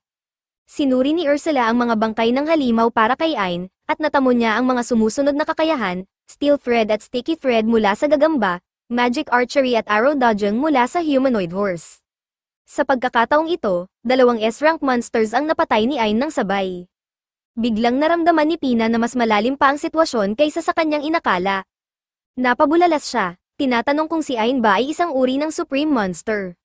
Ngunit sagot naman ng binata, isa lamang siyang humble evaluator. Samantala, sa kabilang bahagi ng forest, pagod nang naglalakad si Zoid. Sa sobrang panghihina, natisod siya sa ugat ng isang puno at napaupo sa lupa. Sa labis na frustration, tinanong niya ang kanyang sarili kung bakit nangyayari ito sa kanya at, gaya ng dati, sinisi si Ain sa kanyang kabiguan. Ilang oras bago ito, dumating siya sa tavern, ngunit sinalubong siya ng malamig na tingin ng mga tao sa loob. May masamang reputasyon na siya matapos mabunyag na iniwan niyang mamatay sa dungeon ang kanilang item collector. Habang papunta sa counter, nagulat siya nang makita si Jolene matapos ang matagal na panahon. Gayunpaman, mariin siyang sinabihan ng babae na huwag siyang kausapin. Dalawang lalaki ang lumapit at nagkomento na narinig nilang ginamitan niya ng paralyzing spell si Ain at itinapon ito sa mga wolves. Agad na dinepensahan ni Zoid ang sarili, sinabing si Jolene ang siyang gumamit ng spell, ngunit umarte ang babae na parang umiiyak at nagkunwaring siya ang pinilit ni Zoid na gawin iyon. Sinubukan ng lalaki na ipagtanggol ang kanyang sarili, ngunit tila wala nang naniwala sa kanya. Sa kabila ng kanyang pagmamakaawa, hindi na nagdalawang isip ang mga tao sa loob ng tavern, itinapon nila siya palabas. Sa sobrang galit, sinipa ni Zoid ang isang barrel at sumigaw, sinasabing kung sila ang nasa kanyang lugar, gagawin din nila ang parehong bagay. Ngunit sa kabila nito, patuloy pa rin siyang hinuhusgahan ng lahat. Sa totoo lang, hiniling na lamang ng adventurer na namatay na si Ain upang hindi na niya kailangang pagdaanan ang matinding hirap na dinaranas niya ngayon. Ngunit wala siyang ibang magagawa kundi harapin ang isang high-difficulty solo mission, isang napakahirap na pagsubok na, kapag natapos niya, ay makakapagpabuti sa kanyang reputasyon. Dahil dito, tinanggap ng adventurer ang misyon na manghuli ng A-rank sea monster sa isang dungeon na ginawa mismo ni Pina. Alam niyang napakaliit ng tsansa niyang makalabas ng buhay, ngunit wala siyang ibang paraan upang mabawi ang kanyang kredibilidad sa iba pang guild adventurers. Nang marinig ang isang tunog, napatalon siya sa kaba at halos mawalan ng pag-asa. Ngunit agad siyang bumawi, umasa na makakaya niyang lampasan ito, at sumandal sa pader upang magpahinga. Hindi niya namalaya na ang simpleng galaw na iyon ay naging dahilan upang siya ay ma-teleport papunta sa forest, kung saan niya nakita si Ain. Nang mapagtanto niyang nasa isang secret dungeon siya, alam ni Zoid na kailangan niyang labanan ang mga halimaw na kasing tindi ng mga Hellhounds. Wala siyang ibang pagpipilian kundi patunayan ang kanyang sarili. Ngunit sa sandaling magsimula siyang maglakbay sa kagubatan, bigla siyang nahulog sa isang hidden hole na puno ng matutulis na spikes. Sa kanyang pagbagsak, tiniyak niyang ito na ang kanyang katapusan. Ngunit, sa halip na mamatay, bigla siyang bumagsak pabalik sa simula ng dungeon. Sa sandaling iyon, ipinaliwanag ni Pina na sa dungeon na kanyang idinisenyo, hindi namamatay ang sinumang lumahok. Ibig sabihin, maaari siyang sumubok muli hanggat gusto niya. Dahil dito, sinabing wala na siyang takot at patuloy siyang nagtatangkang makatawid, kahit paulit-ulitin niya ito ng 12 o kahit daan-daang beses. Matapos ang napakaraming pagkabigo, hindi pa rin siya sumusuko. Kahit sugatan at pagod na siya, patuloy pa rin niyang sinusubukan. Sa pagkakataong ito, nakasalubong niya ang isang gigantic reptile sa kanyang daraanan. Agad niyang hinugot ang kanyang sword, ngunit bago pa siya makalaban, tinamaan siya ng isang napakalakas na atake, dahilan upang mabigyan siya ng malubhang sugat sa kaliwang balikat. Sa matinding kirot, narinig ni Zoid ang tinig ng dungeon spirit na muling nagtanong kung nais na ba niyang sumuko at ma-teleport palabas. Ngunit, sa pagkakataong ito, ayaw niyang sumuko, nais niyang patunayan na kaya niya. Ngunit lumala pa ang kanyang sitwasyon nang biglang tapakan ng reptile ang kanyang kamay. Halos hindi na niya maigalaw ang katawan, wala na siyang lakas upang lumaban. Dahil dito, ipinikit na lamang niya ang kanyang mga mata at hinintay ang kanyang kamatayan. Ngunit sa halip na kamatayan, isang matinding stream of blood ang biglang tumama sa kanyang mukha. Nang imulat niya ang kanyang mga mata, nakita niya ang isang lalaki na walang kahirap-hirap na pinugutan ng ulo ang S-rank monster gamit lamang ang isang mabilis na strike. Nagpasalamat si Zoid sa kanyang tagapagligtas, nang lumingon si Ain pabalik upang tingnan ang lalaking tinulungan niya, nagulat siya nang makita kung sino ito, ang dati niyang kasama. Dumating si Ain upang sakupin ang dungeon at ninakaw ang kakayahang weapon breaker mula sa halimaw, habang si Zoid ay nilamon ng matinding galit at kahihiyan matapos siyang sagipin ng taong pinakakinamumuhian niya. Hiniling ni Ain kay Yuri na pagalingin ang sugatang lalaki, at gamit ang Water of the World Tree, agad nitong napagaling ang malalalim na sugat ni Zoid bago nagpaalam si Ain dahil nagmamadali siya. Nabigla si Zoid at tinangka siyang pigilan, ngunit bago pa siya makapagsalita, tinapak siya ni Ain sa noo at ginamit ang feint skill, dahilan upang mawalan siya ng malay. Habang bumabagsak, narinig niyang may isang trash picker na nagsabi kay Pina na sumuko na siya at kailangang alisin sa dungeon. Samantala, nagtungo si Ain sa boss gate, kung saan ipinaliwanag ni Pina na sino mang hindi makakatalo sa boss ay hindi makakakuha ng gantimpala. Naisip ni Ain na masesil ang World Tree kung papatayin niya ang kalaban, ngunit ipinaliwanag ni Ursula na hindi ito magiging problema hanggat masisira niya ang Labyrinth Core. Nang maunawaan ito, tumawid si Ain sa gate at natagpuan ang sarili sa isa pang gubat. Narinig niyang lumindol ang lupa at nakita ang isang colossal turtle na lumitaw mula sa ilalim. Gumamit siya ng sunod-sunod na fireballs, ngunit tila hindi ito nakaapekto sa halimaw. Bigla siyang inatake ng isang water ball, ngunit gamit ang super evaluation, pinabagal niya ang oras at ginamit ang parry upang ibalik ang atake, ngunit muli, walang epekto.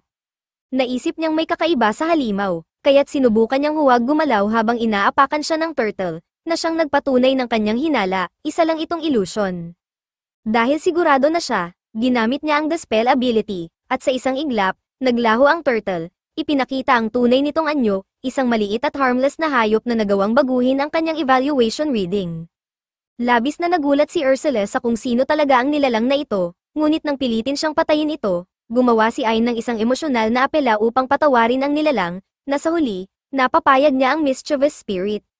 Matapos nito, nakarating ang grupo ni Ain sa lugar ni Pina, kung saan niyakap siya ni Yuri at tinukso ng kanyang kapatid, sinasabing tila nahulog na siya para sa misteryosong adventurer. Sa huli, inamin ni Pina na gusto na niyang lumabas sa ilalim ng lupa at sumama sa grupo ni Ain, kapalit ng pagbibigay niya ng kanyang spiritual core. Dahil dito, pumayag ang lahat, at opisyal nang naging bahagi ng team si Pina. Sa parehong sandali, ang turtle ay biglang nagpakita ng kanyang human form at ipinakilala ang sarili bilang si Raim, ang guardian ni Pina at anak ng Black Turtle, isa sa 4 sacred beasts. Matapos itong sabihin, tinawag niya si Ursula na, Little Ursula, na labis na ikinagulat ni Ain, lalo na nang makita kung paano iginagalang ng kanyang tutor ang guardian. Magalang na hiniling ni Ain kay si Raim na payagan si Pina na sumama sa kanilang grupo, na agad namang pinaunlakan ng babae. Gayunpaman, Inamin ni si Rain na may isa siyang pabor na hihilingin kay Little Ain, at inabot sa kanya ang isang Philosopher's Stone. Ipinaliwanag niya na nais din niyang sumama sa kanilang adventure, at sa tulong ng stone na ito, magiging posible ito. Dagdag pa rito, isiniwalat niya na ang kanyang pangunahing kakayahan ay barrier, isang napakakapaki-pakinabang na kasanayan sa kanilang paglalakbay.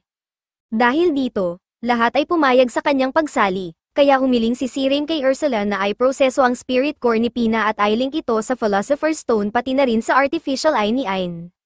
Makalipas ang ilang sandali, habang masayang tinatalakay ng grupo ang kanilang bagong adventure expectations, natapos ni Ursula ang pagpoproseso ng core at inilipat ito sa mata ni Ain, na nag-upgrade sa kanyang artificial eye sa level 4. Habang pinagmamasdan niya ang kanyang lumalawak na grupo, naramdaman ni Ain na magiging mas kapanapanabik ang kanilang journey, lalo na dahil mukhang masaya si Yuri. Ngunit hindi pa tapos ang kanyang misyon, may 6 pang magkakapatid na kailangan niyang matagpuan. Samantala, nagising si Zoid sa simula ng dungeon na may isang droplet of water na tumulo sa kanyang mukha.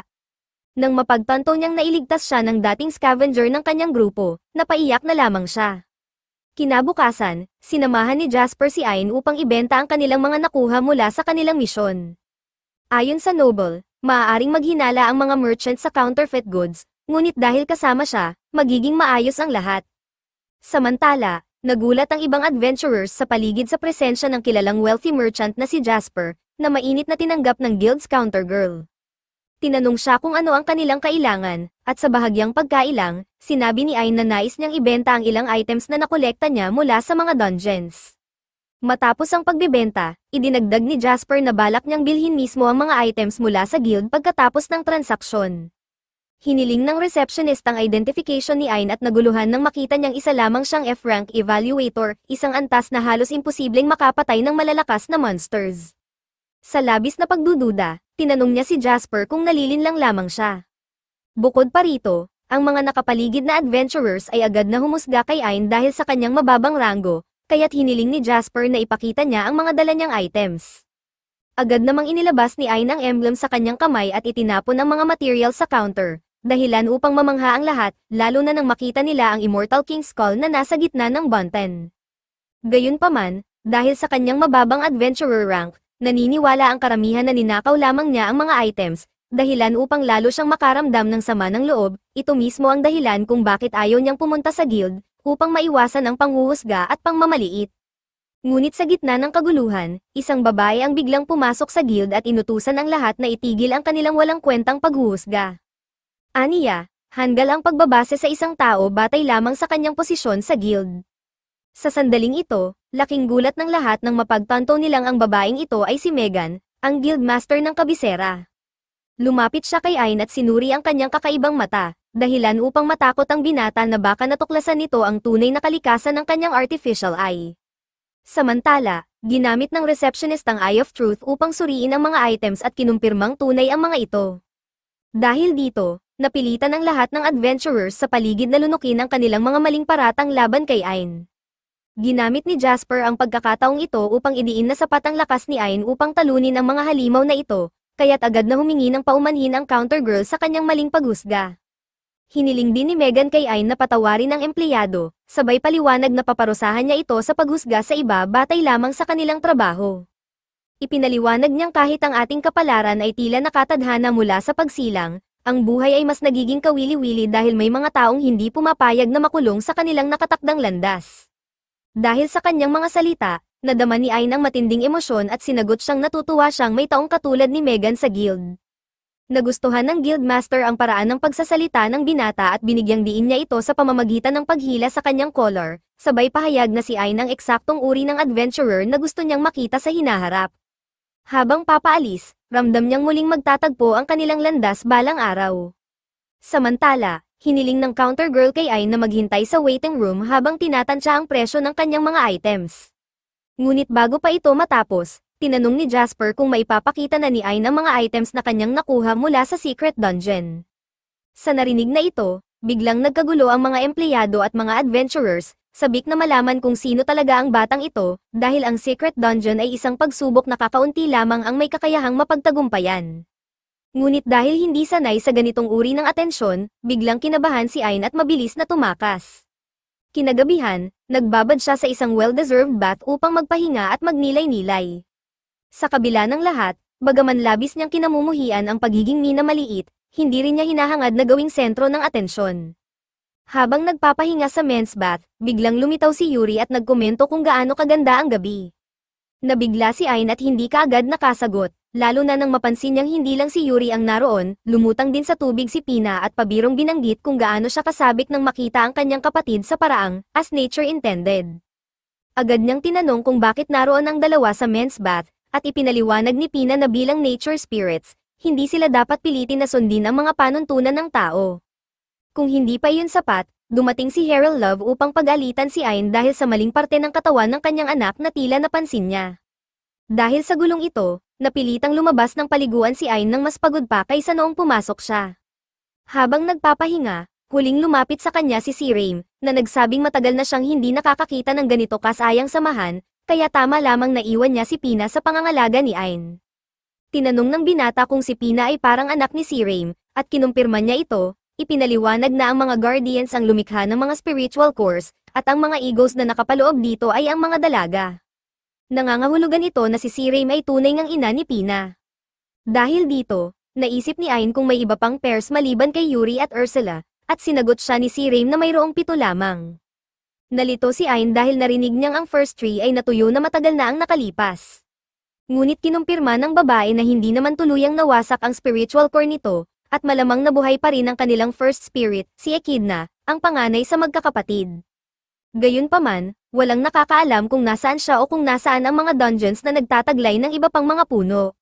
Sa kabila nito, determinado si Ain na ipagpatuloy ang kanyang paghahanap, lalo na dahil marami siyang utang na loob kay Yuri at nais niyang tulungan itong muling makasama ang kanyang pamilya. Napansin ni Raim na taglay ni Ain ang isang pambihirang kakayahan, ang pag-uugnay ng mga tao, anuman ang kanyang lakas o iba pang kasanayan. Kinabukasan, nagtungo si Ain sa isang pulong kasama si Jasper upang kumuha ng impormasyon, ngunit nagulat siya sa presensya ni Megan, ang Guildmaster. Ipinaliwanag ni Megan na may isang misyon na tanging si Ain lamang ang maaaring gampanan, ang Behemoth, isa sa makapangyarihang sinaunang dragons na nilikha ng Demon Lord Mikarin. Matapos masil ang Demon Lord, nagkubli ang dragon, ngunit para sa hindi maipaliwanag na dahilan, bigla itong lumitaw upang umatake sa mga traders at caravans na dumaraan sa lugar. Dahil dito, nais ni Megan na harapin ni Ain ang Behemoth sa isang opisyal na SS rank task. Nagbabala si Jasper na maaari siyang mamatay sa misyon na ito, at pinagsisihan pa ang sinabi niyang ayaw na niyang makisali sa guild, ngunit sa kabila nito, buong tapang na tinanggap ni Ain ang hamon, alam niyang mahirap ang sitwasyon ng guild. Sa saya ng balita, pinuri ni Jasper ang kanyang kaibigan, sinasabing may malakas at marangal na puso si Ain na bagay sa kanyang kapangyarihan. Samantala, hindi nagulat si Megan, inaasahan na niya ang ganitong sagot mula sa binatang nakapukaw ng kanyang interes. Telepathically, kinomentuhan ni Ursula kung gaano nakahinag ang pananaw ni Ain sa buhay, habang formal namang binati siya ni Guildmaster Megan at sinabing umaasa siya sa kanya. Sa pagsisimula ng misyon, matapang na hinarap ng adventurer ang matinding init ng disyerto. Sa kabila ng paghihirap, kinumpirma ni Ursula na malapit na ang Behemoth. Ipinaliwanag niya na ang halimaw na ito ay isang Earth Dragon na may kakayahang sumipsip ng magic spells, gamitin ang enerhiya ng mga ito para sa sarili, at kaya ring gawing matatalim na bala ang hangin, na tinatawag na spiral bullets. Matapos marinig ito, napagtanto ni Ain na limitado ang kanyang mga opsyon at kailangan niyang gumamit ng sword skills sa halip na magic. Sa araw, nagtatago ang Behemoth sa ilalim ng buhangin, at trabaho ni Ain na pilitin itong lumabas. Bilang bahagi ng kanyang plano, ginamit niya ang Nova Strike, lumikha ng isang napakalalim na crater sa buhangin, na halos umabot sa kailaliman ng impyerno. Mula sa kailaliman, lumitaw ang halimaw, galit na galit at nais malaman kung sino ang insolent human na naglakas loob gambalain ang kanyang pagtulog. Sa harap ni Ain, tumambad ang isang nilalang na hindi kailanman nakaranas ng pagkatalo. Mula nang bigyan ito ng buhay ng Demon Lord, wala pa itong nakasagupa na mas malakas kaysa sa kanya, kaya't ang kanyang napakalawak na kapangyarihan ay sapat upang talunin ang sinumang hamon sa mundong ito. Sa katunayan, ito mismo ang dahilan kung bakit siya ay nababato, wala pang nakalaban na nagbigay sa kanya ng tunay na hamon. Gayunpaman, nang mapansin niyang kayang gumamit ni Ain ng medyo malalakas na spells, napangiti ang Behemoth, kahit hindi epektibo sa kanya ang magic, mukhang magiging kawili-wili ang labanang ito. Habang nag-uusap, kinwestiyon ng Behemoth kung sino si Ain para hamanin ito. Sa sagot ng binata, formal niyang ipinakilala ang sarili at kinumpirmang narito siya upang talunin ang halimaw. Sa halip na matakot, tumawa ng malakas ang Earth Dragon, pinaalalahanan siyang ito mismo ay nilikha ng Demon Lord. Gayunpaman, walang takot na sagot ni Ain na kung ganoon, marahil hindi rin ganoon kahirap talunin ang Demon Lord mismo. Dahil sa matapang na komento ng binata, nagsimulang manginig sa galit ang Behemoth at walang pag-aalinlangang nagpakawala ng sunod-sunod na spiral bullets. Sa kabila nito, tiniyak ni Ain na walang saysay ang lahat ng pagsisikap ng halimaw. Sa pag-aakalang tiyak ang tagumpay sa kanyang pabor dahil sa buhanging lupain, patuloy na umatake ang Behemoth, ngunit sa mabilis na dodging ni Ain, nagawa niyang makalapit at putulin ang kaliwang braso ng halimaw, isang katawan na kasing tibay ng orichalcum. Ngunit hindi nagpadala ang Behemoth, sa halip, lumusong ito sa ilalim ng lupa upang sorpresahin ang binata, labis ang tiwala nitong hindi mahuhulaan ni Ain ang kanyang susunod na galaw. Sa isang biglaang pagsalakay mula sa ilalim, nilamon ng Behemoth ang binata ng buo. Ngunit sa halip na mamatay sa loob ng kanyang katawan, agad na nagpalabas si Ain ng isang ultimate spell, na nagresulta sa isang matinding pagsabog sa ulo ng halimaw. Sa kabila ng matinding pinsala, nanatiling buhay ang Behemoth at sa pamamagitan ng kanyang durog na mata, nakita niya si Ain. Dito niya napagtanto, hindi ito ang tingin ng isang taong nilamon, kundi ang titig ng isang devourer. Sa sandaling iyon, unang beses niyang nauunawaan ang konsepto ng pagkatalo. Habang nakahandusay at ang kanyang balat ay halos wala na, tinanong ng Behemoth kung paano siya natalo. Ipinaliwanag ni Ain na ginamit niya ang kanyang assessment ability, at nalaman niyang kaya lamang sumipsip ng magic ng Behemoth sa pamamagitan ng kanyang panlabas na balat. Kaya sa halip na atakehin ito mula sa labas, ginamit ni Ain ang kanyang ultimate spell sa loob mismo ng katawan nito. Idinagdag pa niya na hindi rin siya nadamay sa pagsabog dahil gumamit siya ng isang barrier bago pa ang pagsabog. Pagkatapos, tinanong niya ang Behemoth kung hindi ba niya napansin ang illusion spell na ginamit niya noong una silang nagkita. Sa katunayan, matapos sumisid sa ilalim ng lupa ang Behemoth, ang hinahabol lamang nito ay isang mirage ni Ain. Kung talagang isang makapangyarihang halimaw ito, dapat ay napansin niyang ilusyon lang iyon, kaya't ayon kay Ain, natalo siya dahil sa kanyang arogansya laban sa mga tao. Sa wakas, habang ang kanyang katawan ay unti-unting naglalaho at natutunaw na parang itim na buhangin sa hangin, naranasan ng Behemoth ang mga damdaming matagal na niyang gustong maramdaman, sakit, paghihirap, matinding pighati, at ang unang pagkatalo sa kanyang buhay. Habang unti-unting naglalaho ang Behemoth, hindi nito inakalang napakahirap dalhin ang bigat ng kamatayan, lalo na ang matinding takot na parang isang kabayong pababa sa isang matarik na burol. Matapos ang laban, tinanong ni Ursula kung bakit tila naguluhan si Ain, at inamin niyang bagamat masama ang Behemoth, iniisip niya kung paano ito magiging kung hindi ito nilikha ng Demon Lord. Kasabay nito, napaisip din siya kung paano magiging ang kanyang buhay kung hindi niya nakilala ang World Tree. Sa kanyang walang pasensyang paraan, sumagot si Ursula na kahit sa ibang pagkakataon, hindi kailanman magbabago ang kalikasan ng ganoong nilalang. Pinayuhan siya nito na suriin ang mga kakayahang kanyang nakuha, at nang gawin niya ito, nagulat siya sa kalidad ng mga kasanayang natutunan niya, kabilang ang spiral bullets. Dumating sina Yuri, si Raim, at Pina upang palakasin ang loob ni Ain, ngunit sinabi niyang nagawa lamang niya ito dahil sa lakas na ibinigay nila sa kanya. Pagbalik sa kaharian, tinugon ni Ain ang kahilingan ni Claudia na makilala ang kanyang ama. Nang walang abiso, biglang dumating ang hari mismo sa silid. Nang makita ang nakapanghihilakbot na anyo ng monarch, agad na tumayo at yumuko si Ain sa labis na kaba. Ngunit sa kanyang gulat, ang hari ay isang mabait at kalmadong tao, kabaligtaran ng kanyang inakala. Dahil dito, bumalik siya sa kanyang upuan, ngunit biglang niyakap siya ni Claudia, sabay banggit na gusto niyang maging pangalawang asawa ni Ain. Upang hindi magpahuli, niyakap din siya ni Yuri. Sa huli, masayang ipinahayag ng hari ang kanyang kagalakan na magkaroon ng isang mahalagang figure bilang manugang, lalo na't si Ain ang tumalo sa nakakatakot na Behemoth. Inilarawan din niya ang binata bilang eksaktong gaya ng sinabi ng kanyang anak, gwapo, may kasanayan, at mapagkumbaba, isang mandirigmang hindi kailanman naging mayabang sa kabila ng kanyang lakas. Dagdag pa rito, sinabi ng hari na ang Behemoth ay hindi lamang ang tagumpay ni Ain, kundi na-rescue rin niya si Claudia ilang araw na ang nakalipas. Dahil dito, bilang pagpapakita ng pasasalamat, yumuko mismo ang hari kay Ain, isang bagay na nagbigay sa kanya ng matinding kahihiyan. Agad niyang hiniling sa monarch na itaas ang kanyang ulo, dahil si Yuri rin ang tumulong sa kanya upang magtagumpay. Dahil dito, Nagpasalamat din ang hari sa espiritu at idiniin na sa kabab ang loob ni Ayn at sa kanyang pagbibigay ng kredito sa iba, tiyak na magiging isang napakahalagang tao ito balang araw. Bilang tanda ng kanyang pagpapahalaga, ibinigay ng hari kay Ayn ang isang relo na may royal crest, na nagbibigay sa kanya ng malayang paglalakbay saan man sa kaharian. Samantala, sa lansangan, nag-uusap ang mga tao tungkol sa tagumpay ni Ayn sa pagtalo sa Behemoth, isang sinaunang dragon. Habang naglalakad si Zoid, aksidente siyang nabangga ng isang lalaki na pinag-uusapan si Ayn, dahilan upang siya ay bumagsak sa lupa, puno ng puot. Kahit saan siya magpunta, ang tanging usap-usapan ay ang kanyang dating kasama. Dahil dito, nag-isip siya kung mas mabuting nanatili na lamang siya sa pagiging isang garbage collector, upang mapanatiling mahina si Ayn. Sa puntong ito, lumitaw ang isang nature spirit na nagngangalang Midna, na inalok siyang tulungan sa kanyang madilim na balak. Nagising si Yuri mula sa isang napakagandang pagtulog nang pumasok si Pina sa kanyang kwarto. Kagagaling lang nito sa shower, kaya tinulungan siya ni Yuri na patuyuin ang kanyang buhok. Habang ginagawa ito, nabanggit ni Yuri ang kanyang pag-aalala kay Ayn, hindi pa ito nagigising simula nang huli siyang lumaban, kaya pakiramdam niya ay may mali rito. Ngunit sinabi ni Pina na huwag siyang mag-alala dahil malamang na sobrang exhausted lang si Ayn sa lahat ng laban na pinagdaanan niya nitong mga nakaraang araw. Pero kung talagang gusto ni Yuri na mapabuti ang pakiramdam ni Ayn, iminungkahi ni Pina na ipagluto niya ito ng isang masarap na pagkain na kakainin pag nagising ito.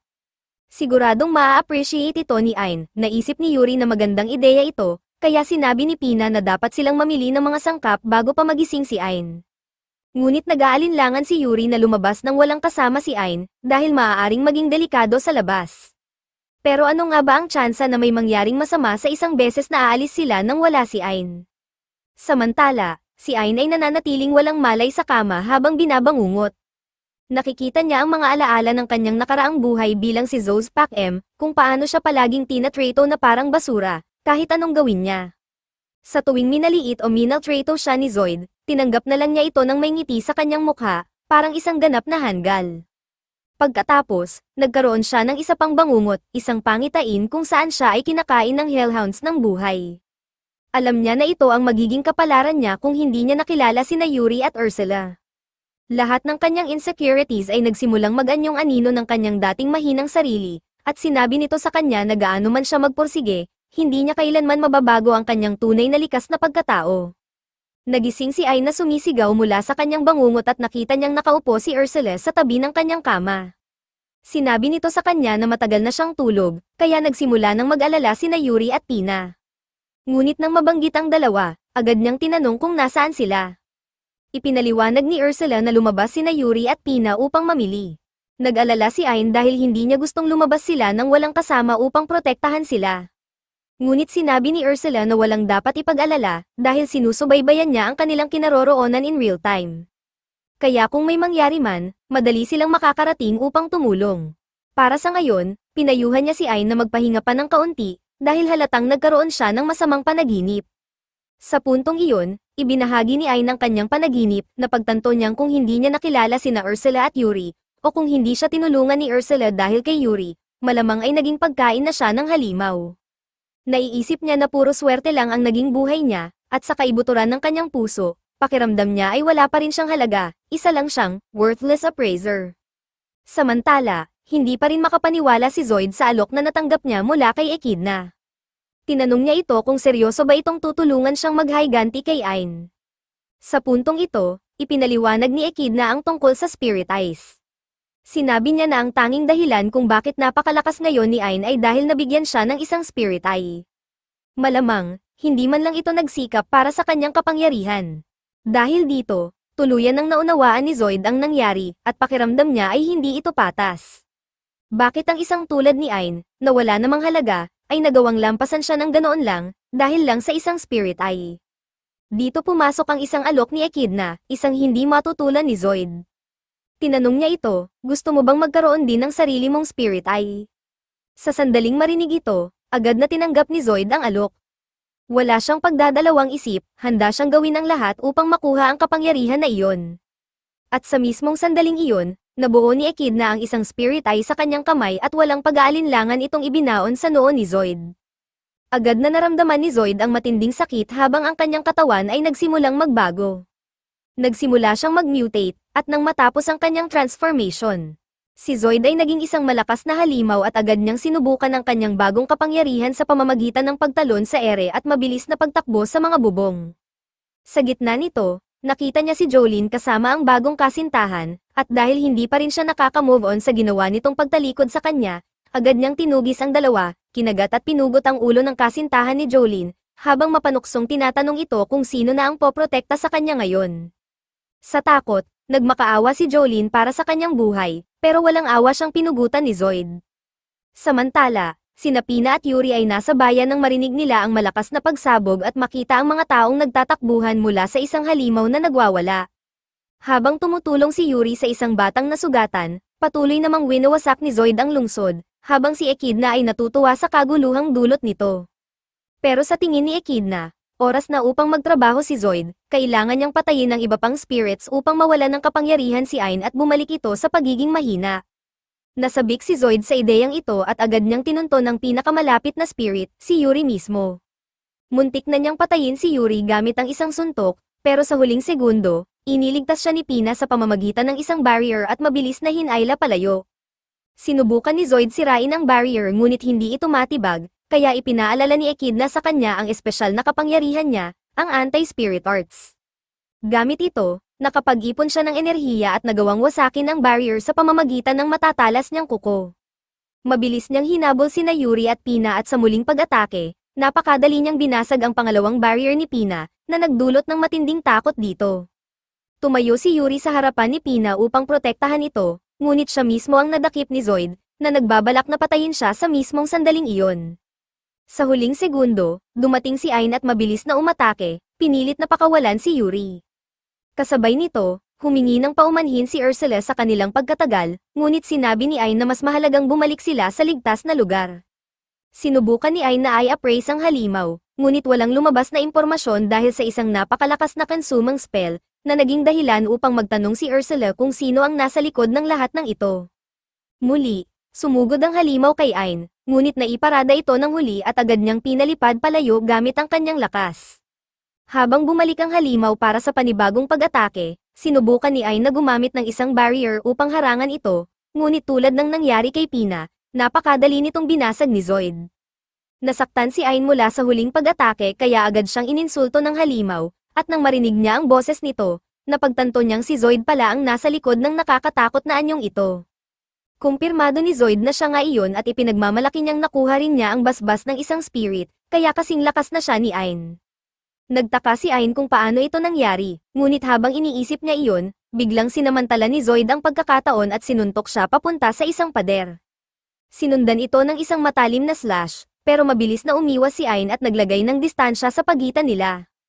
Nagtanong si Ursula kung bakit hindi pa lumalaban si Ain, ngunit kahit na naging isang halimaw si Zoid, isa pa rin siyang tao sa mata ni Ain, at hindi niya kayang pumatay ng isang tao, kahit pa ito ay isang walang kwentang traidor. Biglang sumulpot mula sa lupa ang mga tentacle ni Zoid, kaya napilitan si Ain na tumalon papunta sa isang bubong, ngunit agad din itong sinundan ni Zoid. Habang pinag-aaralan ng kanyang bagong kapangyarihan, hindi pa rin makapaniwala si Zoid sa antas ng pagkawasak na kaya niyang gawin, at lalo pa siyang naguguluhan kung bakit si Ain, na may parehong lakas, ay hindi ito ginagamit para sa sarili niyang kapakinabangan. Nang magkaroon si Zoid ng ganitong kapangyarihan, agad niyang ginamit ito upang maghayganti sa mga taong sumire sa kanya, kaya nagtataka siya kung bakit hindi iyon ginawa ni Ain sa kanya. Sinabi ni Zoid na kahit anong gawin ni Ain para magpakabanal, hindi may kakaila na siguradong minsan niyang inisip ang pagputol ng kanyang ulo bilang ganti sa lahat ng pang-aapi nito noon. Sinubukan ni Ain na itanggi ito, ngunit biglang lumitaw ang kanyang sariling anino upang ipaalala sa kanya ang mga taong minata siya sa pagiging isang worthless appraiser. Ipinunto ng anino niya na siya at si Zoid ay pareho lamang, mga taong dating walang halaga at gagawin ang lahat para lang mabuhay, kahit pa ito ay kaiya-hiya. Kahit na mas malakas na siya ngayon, sa kaibuturan ng kanyang pagkatao, isa pa rin siyang walang silbing basura. Unti-unting napapaisip si Ain kung tama nga ba ang sinasabi ni Zoid, ngunit biglang lumabas si Yuri at isinigaw na mali ito, si Ain ang pinakabait na taong nakilala niya. Sinabi ni Ursula na hindi lang lakas ang nakuha ni Ain, kundi pati ang kanyang puso ay naging mas matatag. Sa kabila ng kapangyarihan niya, pinili niyang gamitin ito para tumulong sa iba, at hindi kailanman niya sinaktan ang sinumang mas mahina kaysa sa kanya, hindi tulad ni Zoid. Dagdag pa ni Yuri, hindi lang si Ain ang nagkaroon ng swerte noong araw na iyon, kundi pati siya, dahil mula nang makilala niya si Ain, nagbago rin ang kanyang buhay para sa ikabubuti. Magsasalita pa sana si Zoid ngunit nainis na ito sa lahat ng sentimental na usapan, kaya muli niyang iginiit na si Ain ay isa pa ring mahina at walang silbing tao na umaasa lang sa kapangyarihan ng spirits. Ngunit sa pagkakataong ito, hindi na naapektuhan si Ain ng mga salita niya, hindi na siya ang dating Ain na madaling matinag. Inamin ni Ain na ang tanging dahilan kung bakit siya malakas ngayon ay dahil tinulungan siya ni Yuri at Ursula, at iyon ay isang hindi maitatangging katotohanan. Ngunit kahit ganoon, alam niyang naniniwala sa kanya ang mga kaibigan niya, kaya ipapangako niyang mamumuhay siya ayon sa kanilang mga inaasahan. Habang sinasabi niya ito, isang matinding enerhiya ang nagsimulang bumalat sa kanyang katawan at tuluyang pinawi ang anino ng kanyang insecurities, na nagbigay sa kanya ng mas mataas na antas ng kapangyarihan. Matapos niyang tanggapin ang kanyang sarili, si Ain ay tuluyan ng naging isang opisyal na spirit guardian, nangangahulugang kayanan niyang gamitin ang 100% ng kanyang spirit power. Kaya nang muling umatake si Zoid, hindi lang niya basta naiwasan ang atake, madali niyang nabasa ito at na-counter kaagad. Hindi makapaniwala si Zoid na ganoon kadaling nasalag ni Ain ang kanyang atake, at ngayon ay unti-unting nilalapitan siya nito, may nakakaawang tingin sa kanyang mga mata. Ayaw ni Zoid na tingnan siyang ganoon, kaya agad siyang tumayo at sumugod muli, ngunit sa pagkakataong ito, hindi na nagparada si Ain, sa halip, naglagay lang siya ng barrier at nanatiling nakatayo. Tinawanan siya ni Zoid at sinabing walang silbi ang barrier dahil kaya niyang batasin ito gamit ang anti-spirit arts. Ngunit laking gulat niya nang makita niyang tumalbog lang ang kanyang atake sa barrier ni Ain. Napagtanto ni Zoid na ang biyayang natanggap niya ay 10% lamang ng kapangyarihan ng spirit, samantalang si Ain ay gumagamit na ngayon ng 100% ng kanyang spirit power, isang labang wala siyang tsansang manalo. Sa labis na pagkadismaya, sumigaw si Zoid at humingi ng mas maraming kapangyarihan mula kay Echidna. Dahil naaaliw siya sa laban, pinagbigyan siya nito at binigyan pa ng kaunting dagdag na lakas, na nagresulta sa lalo pang pagbabago ng katawan ni Zoid. Ngunit sa pagkakataong ito, handa na si Ain na tapusin ang laban. Sumugod si Zoid, ngunit bago pa siya makalapit, itinaas ni Ain ang kanyang espada at pinalabas ang isang matinding atake na tuluyang sumire sa spirit eye ni Zoid. Sa pagtatapos ng laban, bumalik si Zoid sa kanyang anyong tao at nagulat nang makita si Ain na nakatayo sa harapan niya, may iniabot na kamay, isang senyales ng awa at pagpatawad. Galit na galit si Zoid sa kung paano laging nagpapakataas si Ain, laging nag-aalok ng tulong sa iba kahit na sa tingin niya ay mahina ito. Ngunit para kay Ain, wala namang masama sa pagtulong sa iba kahit na mahina ka. Kung siya mismo ay nagawang magbago at maging taong siya ngayon, maaaring magbago rin si Zoid, kailangan lang niyang magsimulang lumakad sa tamang landas. Sa wakas, tumagos sa puso ni Zoid ang mga salita ni Ain, kaya tinanggap niya ang kamay nito. Ngunit kahit na nagbago na ang pananaw niya, hindi mababago ang katotohanang pinugutan niya ng ulo ang 2 tao at winasak ang lungsod, kaya diretso siya sa kulungan ng matagal na panahon. Nalulungkot si Ain para kay Zoid, dahil halatang sinamantala ng kung sino man ang kanyang emosyon at binigyan siya ng spirit powers, pero ang tanong, ano ang motibo ng misteryosong spirit na ito? Kinagabihan, bumalik si Echidna sa lungsod at pinulot ang shattered spirit eye ni Zoid, dahil nakapag-record ito ng buong laban, kaya ngayon ay may access na siya sa battle data ni Ain. Lahat ay nangyayari ayon sa kanyang plano, maliban sa isang bagay, at iyon ay ang pagkaligtas ni Zoid sa laban. Sa huling atake ni Ain, inihalo niya ang cleansing power ni Yuri, kaya sa halip na patayin si Zoid, tinanggal lang nito ang kanyang halimaw na anyo. Ngunit ngayon, may panganib na maaaring sabihin ni Zoid sa iba ang tungkol sa kanyang pagkikita kay Echidna, kaya agad niyang tinanggal ang mga alaala nito, dahil hindi siya maaaring hayaang hadlangan sa kanyang layunin, ang muling pagbuhay sa Demon Lord Mikarin. Samantala, sa ibang dako, nakaupo si Ain at tahimik na umiinom ng tsaa, nang biglang lumapit si Yuri na halatang kinakabahan. May gusto siyang hilingin kay Ain, isang halik, natigilan si Ain sa narinig at agad siyang nanigas sa gulat, kaya tinanong niya si Yuri kung nagbibiro lang ito. Ngunit seryoso si Yuri, biglang sumulpot si Ursula sa likuran ni Ain at ipinaliwanag na, kahit hindi siya sang-ayon dito, ang halikan ay isang mahalagang ritual ng kontrata sa pagitan ng isang guardian at ng kanyang spirit. Sa madaling salita, kailangan talaga itong gawin ni Ain. Hanggang ngayon, hindi pa ganap na matatag ang koneksyon nila ni Yuri, kaya siya ang nagdadala ng bigat upang hindi mahirapan si Ain. Ngunit ngayong opisyal na siyang isang spirit guardian, kinakailangan nilang tapusin ang ritual upang ganap na maitatag ang kanilang koneksyon. Dahil kinakailangan talaga ng halik upang matapos ang ritual, humarap si Ain kay Yuri, ngunit agad niyang napansin sina Kahim at Pina na nakatingin sa kanila. Sinabi ng dalawa na huwag na silang pansinin at ituloy na ang halikan, ngunit hindi kayang gawin ni Ain ang isang bagay na ganito kahihiyan habang may nanunood. Sa puntong ito, sumagot si Ursula at ipinagtabuyan sina Pina at Kahim palabas ng silid, dahil halatang hindi makapag-focus si Ain. Ngunit nagtaka si Pina kung bakit parang wala lang kay Ursula ang ideyang may lalaking hahalik sa kanyang anak. Sinagot siya ni Ursula na wala siyang dapat ipag-alala dahil hindi naman estranghero si Ain, pero binigyan niya ito ng matinding babala, kung susubukan niyang lumampas sa halik, hindi niya ito mapapatawad. Sa wakas, iniwan nilang dalawa sina Ain at Yuri sa loob ng silid. Habang nakapikit na si Yuri at handang tumanggap ng halik, yumuko si Ain upang gawin ito. Ngunit bigla siyang nadapa, sa halip na sa labi, ang noo ni Yuri ang kanyang nahalikan. Sa kabila ng kanyang pagkakamali, umapaw pa rin ang kapangyarihan ni Ain, at muli niyang na-unlock ang isa pang antas ng kanyang spirit eye. Ngunit kahit na ito ay nagkaroon ng epekto, naiinis pa rin siya sa kanyang sarili dahil sa maling paghalik, samantalang sobrang saya naman ni Yuri sa nangyari.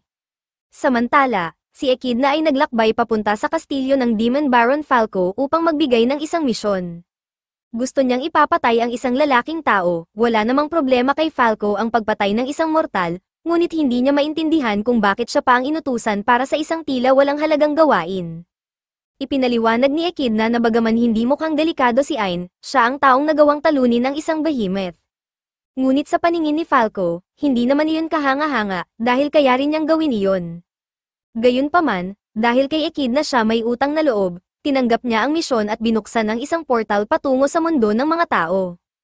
Ang kanyang kakayahan ay tinatawag na Gale Wind, na nagbibigay sa kanya ng kakayahang lumipad sa supersonic speed, na nagiging dahilan upang hindi siya makita ng hubad na mata. Sa loob ng kanilang lipi, si Falco ang pinakamabilis na Demon Noble. Habang papalapit siya sa kinaroroonan ni Ain, nakita niyang lumabas ito sa balkonahe, kaya tumigil siya sa harap ng binata upang magpakilala. Ngunit bago pa niya matapos ang kanyang sinasabi, agad siyang pinutol ni Ain, na halatang walang interes makipag-usap. Sinabi nitong masyado ng gabi para makipagtalo sa isang nakakainis na ibon, kaya tinanong niya kung maaari na lang itong bumalik sa ibang araw. Lubos na nainsulto si Falco, kaya sumugod ito sa pinakamabilis niyang bilis, balak laslasin si Ain gamit ang kanyang matatalim na talon. Ngunit sa isang iglap, napalipad siya sa ere matapos siyang sampelan ni Ain. Hindi siya makapaniwala sa nangyari, paano nagawang makita ni Ain ang kanyang supersonic attack at nakareact pa ito ng ganoon kadali. Ngunit hindi pa doon natatapos ang laban, tumalon si Ain paitaas, gamit ang kanyang helix bullet, at tuluyang pinabagsak si Falco sa lupa. Pagbagsak niya, wala na siyang buhay. Matapos iyon, ginamit ni Ain ang kanyang appraisal ability upang makuha ang impormasyon tungkol sa Gale Wind, pagkatapos ay naglakad pabalik sa kanyang silid upang matulog muli. Ngunit dahil sa ingay na nilikha ng laban, nagising ang iba pang kasamahan niya. Nagtipon sila at nagtanong kung ano ang nangyari, kaya agad namang humingi ng paumanhin si Ain sa pagkaabala sa kanilang pagtulog. Nang makita ng lahat ang bangkay ng demonyong napatay ni Ain, pabirong sinabi ni Pina na kung kaya niyang talunin ang ganoong klase ng halimaw nang hindi kinakailangan ang tulong ni Ursula, baka mas malakas na siya rito. Ngunit sa halip na sagutin ito, agad siyang nilock ni Ursula sa isang submission hold upang ipaalala kung sino pa rin ang mas dominante. Kinabukasan, nagtungo si Ain sa Royal Castle, kung saan nagulat si Claudia sa kanyang pagdating dahil hindi naman ito madalas pumunta roon. Tinanong siya nito kung ano ang pakay niya, at ipinaliwanag ni Ain na nais niyang bisitahin ang Forbidden Library ng kastilyo, dahil may mga impormasyong matagal na niyang hinahanap na maaaring naroon, lalo na tungkol sa Tree Spirits. Karaniwan, ang library na ito ay eksklusibo lamang sa royal family, ngunit dahil niregaluhan siya ng hari ng isang relo na may royal crest, pinayagan siyang pumasok. Pinangunahan siya ni Claudia patungo sa pangunahing pasukan ng Forbidden Library, ngunit sinabi niyang hanggang doon lang ang maitutulong niya. Upang makapasok, kinakailangang may pahintulot mula sa parehong hari at ang mismong librarian ng library. May pahintulot na si Ain mula sa hari, ngunit nagtataka siya kung paano makakakuha ng permiso mula sa isang librarian na hindi pa niya nakikilala. Ipinaliwanag ni Claudia na napakadiretso lang ng proseso, kung hindi ka pinayagan ng librarian, imposibleng makapasok. Hindi pa rin niya masyadong naiintindihan ang ibig sabihin nito, kaya sinubukan niyang pumasok. At wala namang nangyari, ipinagpalagay niya na nangangahulugan itong pinayagan na siya ng librarian, kaya sinabi niya kay Yuri na sumunod na sa kanya upang simulan ang paghahanap sa mga libro.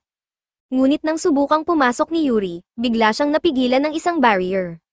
Sa isang iglap, nag-teleport si Ursula sa tabi nila, dahil bigla niyang nawala ang koneksyon niya kay Ain, at iyon ay malamang dahil sa barrier. Tinanong ni Ain kung kaya bang ay teleport ni Ursula ang sarili niya papasok, ngunit ipinaliwanag niyang sinubukan na niya, at walang epekto. Gaano man siya kasanay sa teleportation magic, hindi niya kayang lampasan ang barrier dahil tanging mga tao lamang ang maaaring makapasok. Dahil walang ibang paraan upang makapasok ang kanyang mga kasama, nagpasya si Ain na magpatuloy mag-isa at tuluyang pumasok sa Forbidden Library. Namangha si Ain sa dami ng mga libro sa loob ng Forbidden Library, isang tunay na kayamanan ng kaalaman. Habang iniikot niya ang kanyang paningin, bigla niyang naramdaman ng isang bagay na bumabagsak mula sa itaas. Nang tingnan niya ito ng mas maigi, nagulat siya nang makita na ito ay isang babae. Agad siyang sumugod pasulong at sinalo ito bago ito bumagsak sa lupa. Tinanong niya kung ayos lang ito, at nagpasalamat naman ang babae sa kanya, bagaman halatang natataranta ito dahil sa paghawak ni Ain. Pinakilala ng babae ang sarili niya bilang Alice, kaya naman ipinakilala rin ni Ain ang sarili niya at tinanong kung paano siya basta nalang nahulog mula kung saan. Ipinaliwanag ni Alice na nasa itaas lang siya, nagbabasa ng libro, nang bigla na lang siyang mahulog, masyado lang daw siyang nalibang sa kanyang binabasa. Habang pinag-uusapan nila ito, agad niyang ginamit ang kanyang wand upang ibalik ang libro sa tamang pwesto gamit ang magic. Alam niya kung saan eksaktong nakalagay ang bawat libro sa buong library, dahil siya mismo ang librarian nito. Nagulat si Ain nang marinig ito, kaya agad siyang nagpasalamat kay Alice. Nagtaka naman ito kung bakit siya nagpapasalamat, kaya ipinaliwanag ni Ain na ang tanging dahilan kung bakit siya nakapasok sa library ay dahil siya, bilang librarian, ang nagbigay ng permiso sa kanya. Dahil dito, tinanong siya ni Alice kung ano nga ba ang kanyang dahilan sa pagpunta rito. Ipinaliwanag ni Ain na may isang napakahalagang tao sa kanya, kaya gusto niyang tulungan itong hanapin ang kanyang pamilya. Naintindihan ito ni Alice, kaya ginamit niya ang kanyang magic upang kumuha ng isang libro mula sa mataas na istante. Ipinakita niya ito kay Ain at ipinaliwanag na naglalaman ito ng impormasyon tungkol sa mga secret dungeons, kaya maaaring nandito ang hinahanap niyang sagot. Habang nag-uusap sila, biglang tinanong ni Alice kung kumusta si Yuri. Nagulat si Ain at tinanong kung paano niya alam ang pangalan ni Yuri. Ipinaliwanag ni Alice na nakikilala niya ang spirit core na nasa mata ni Ain, at alam niyang ito ay pag-aari ni Yuri, dahil siya mismo ay isa rin sa mga World Tree Spirits. Makalipas ang ilang panahon, natapos na ni Ain ang pagsakop sa isang dungeon na nakalista sa librong ibinigay ni Alice, ngunit hindi ito ang tamang lugar. Sinimulan niyang pagdudahan kung tama ba ang ibinigay na libro, kaya nagpasya siyang bumalik sa library upang muling kausapin si Alice. Samantala, habang papunta si Ain, lihim siyang pinagmamasdan ni Alice gamit ang kanyang Thousand Mile Eyes ability. Nang magkita sila, tinanong siya ni Ain, kung gusto mo talagang makita sina Yuri at Pina, bakit hindi mo nalang ibinigay ang eksaktong lokasyon ng kanilang secret dungeon?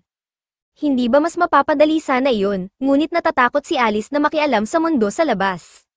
Wala siyang combat power tulad ng kanyang mga kapatid, kaya ang kaya lang niyang gawin ay manood mula sa malayo gamit ang kanyang Thousand Mile Eyes. Dagdag pa rito, punong-puno ng tao ang mundo sa labas, mga taong labis niyang kinamumuhian. Dahil ang mga tao rin mismo ang pumatay sa kanyang nakatatandang kapatid, si Echidna. Ipinunto ni Ain na hindi naman lahat ng tao ay masama, halimbawa na lang siya. Nang malaman niyang isang tree spirit si Alice, nagulat siya, ngunit hindi niya ito tinrato ng masama. Habang nag-uusap sila, biglang lumabas si Akahane, kaya tinanong ni Ain kung siya ba ang guardian ni Alice. Kinumpirma ito ni Akahane at ngumiti habang sinabing, ikinagagalak kitang makilala. Tumango si Ain at iniabot ang kamay nito para makipagkamay. Nagpasalamat si Akahane sa pagiging mabuti ni Ain kay Alice, dahil matagal na niyang hindi nakikitang ganito kasaya ang kanyang anak, kahit pa hindi ito halata sa mukha nito. Dahil isa ring tree spirit si Alice, ipinaalam ni Ain na naghihintay sa labas sina Yuri at Pina, kaya pwede na silang mag-reunite. Ngunit agad siyang pinigilan ni Akahane at ipinaliwanag na hindi iyon ganoon kadali. Bagaman dumaan si Ain sa gate ng Royal Castle, ang Forbidden Library ay hindi talaga naroroon, ito ay nakatago sa loob ng isang lihim na dungeon. Isang espesyal na gate ang nag-uugnay sa kastilyo at sa library, pero tanging mga tao lang ang maaaring dumaan rito. Bukod pa rito, may isang makapangyarihang spell na nagsisiguro na ang mga makakapasok dito ay dapat may basbas ng parehong hari at ni Alice. Ang library na ito ay naglalaman ng pinakamahalagang kaalaman sa buong kaharian, kaya bilang kapalit ng paggamit ng kapangyarihan ng World Tree upang protektahan ito, pinayagan sina Akahane at Alice na manirahan dito at basahin ang kahit anong libro na gusto nila. Ngunit kung sakaling lumampas sa gate sina Alice o Yuri, mababasag ang kontrata na matagal nang nagsisilbing pundasyon ng lugar na ito. Dahil dito, kung nais ni Ain na muling pagsamahin sina Yuri at Alice, ang tanging paraan ay hanapin niya mismo ang lihim na dungeon at pumasok sa pangunahing pasukan. Iyon ay isang posibleng opsyon, ngunit sa tingin ni Ain, mas madali kung isasama na lang niya si Alice palabas. Ngunit sinabi ni Akahane na hindi ito magiging ganoon kadali. Napakahina ni Alice, hindi niya kakayanin ang mapanganib na mundo sa labas, lalo na sa loob ng isang hostile dungeon. Bukod pa rito, halatang hindi rin talaga siya gustong umalis. Kitang-kita ni Ain sa kanyang mga mata, nais ni Alice na makita sina Yuri at Pina muli, pero masyado siyang natatakot upang harapin ang mundo sa labas. Naiintindihan ni Ain ang nararamdaman ni Alice, mahirap para sa kanya na basta na lang sumama sa isang taong kakakilala lang niya. Kaya sinabi niya rito na kung handa na itong gawin ang unang hakbang, gagawin niya ang lahat upang tiyakin na makakalabas ito ng ligtas. Ngunit dahil mahirap agad magtiwala, ipinangako niyang hahanapin niya ang secret dungeon at dadalhin niya sina Yuri at Pina kay Alice. Balik sa kasalukuyan, sinabi ni Akahane kay Alice na okay lang kung gusto niyang manatili sa library at hintayin na lang si Ain. Ngunit, alam niyang may gusto si Alice kay Ain, kaya hinimok niya itong maging totoo sa sarili niya. Maganda ang mga libro, pero may mga bagay na hindi mo matututunan maliban kung mararanasan mo mismo ang mga ito. Kung matututo siyang magtiwala kay Ain, mas marami siyang mararanasan, at kung may mangyaring masama, palagi siyang pwedeng bumalik sa library. Habang iniisip ito ni Alice, biglang dumating si Ain upang muling magtanong tungkol sa secret dungeon. Pero bago pa siya makapagsalita, itinulak siya ni Akahane palapit kay Ain upang siya na mismo ang gumawa ng unang hakbang. Lumapit si Alice kay Ain at sinabi niyang pinagkakatiwalaan niya ito, at gusto niyang makita ang mundo sa labas kasama siya. Tuwa namang tinanggap ni Ain ang kanyang desisyon, kaya binuhat niya si Alice at tumalon palabas ng library upang makalabas sila ng dungeon. Bago sila tuluyang umalis, ibinigay ni Akahane kay Ain ang spirit core ni Alice, dahil hindi siya maaaring umalis sa dungeon nang wala ito. At sa ganoon, nagsimula na ang kanilang paglalakbay upang makatakas mula sa secret dungeon. Ngunit hindi nagbibiro si Akahane nang sabihin niyang napakahina ni Alice, dahil pagkatapos lang ng ilang hakbang, pagod na agad ito. Dahil kailangan nilang magpatuloy, ipinasya ni Ain na buhatin na lang si Alice sa kanyang likod habang nililinis niya ang dungeon. Di nagtagal, nakarating sila sa unang boss battle, isang samurai monster. Mahusay sa espada ang kalaban, kaya nahihirapan si Ain, dahil mas mataas ang antas ng swordsmanship nito kumpara sa kanya. Alam niyang wala siyang tsansang manalo sa labanan ng espada, kaya itinapon niya ang kanyang sandata. Dahil sa kanyang code of honor, ginawa rin ito ng samurai. Ngunit sa sandaling ito ay ibaba ng samurai ang kanyang espada, agad siyang sinugod ni Ain at sinipa sa mukha, tuluyang pinabagsak ito. Matapos niyang talunin ng samurai, sinimulan niyang i-appraise ang mga kakayahan nito, ngunit biglang lumapit si Alice at hinawakan ang kanyang mukha. Ipinaliwanag ni Akahane na nag-aalala lamang si Alice at gusto niyang siguraduhin na hindi nasaktan si Ain sa laban. Agad naman siyang sinagot ni Ain na wala siyang dapat ipag-alala, dahil ayos lang siya. Hindi nagtagal, nakarating na sila sa exit ng dungeon, at kaunting panahon na lang, magkakasama na muli sina Alice, Yuri, at Pina. Ngunit sa halip na matuwa, mukhang malungkot si Alice. Naguluhan si Ain kung bakit, kaya ipinaliwanag ni Akahane na nalulungkot si Alice dahil pagkatapos nilang lumabas sa dungeon, hindi na siya babuhitan ni Ain. Napangiti si Ain at sinabing, kung iyon lang ang problema, walang dapat ipag-alala, pwede niya siyang buhatin kahit kailan niya gusto, kahit pagkatapos nilang makauwi. Pagkarating nila sa mansion, masayang sinalubong ni Yuri si Alice at agad itong niyakap. Ngunit hindi mahilig si Alice sa malalaking yakap, kaya umiwas siya. Sa halip, niyakap ni Yuri si Ain at nagpasalamat sa kanya sa pagdadala kay Alice. Ngunit nang makita ni Alice na masyadong malapit si Yuri kay Ain, naging awkward siya.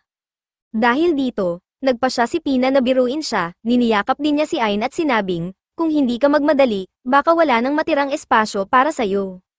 Dahil dito, hindi na nagdalawang isip si Alice at agad na kumapit sa braso ni Ain. Lalo pang ginanahan si Pina sa pang-aasar, kaya tinanong niya si Alice, Bakit parang sobrang higpit ng kapit mo kay Ain, ha? Ngunit hindi man lang nagpahalatang nahihiya si Ain, diretso lang niyang sinabihan si Pina na tumigil na sa pangaasar kay Alice, pero sa kabila ng biruan, napansin ni Pina ang isang bagay, hindi man lang nag-fluster si Ain sa pangaasar niya, dahil dito, nagsimula siyang maghinala na baka talagang may gusto na si Ain kay Alice, at sa puntong ito, lahat sila ay nagsimulang tanungin si Ain tungkol dito. Ito ang pagtatapos ng episode 7. Huwag kalimutang mag-subscribe para sa susunod na bahagi.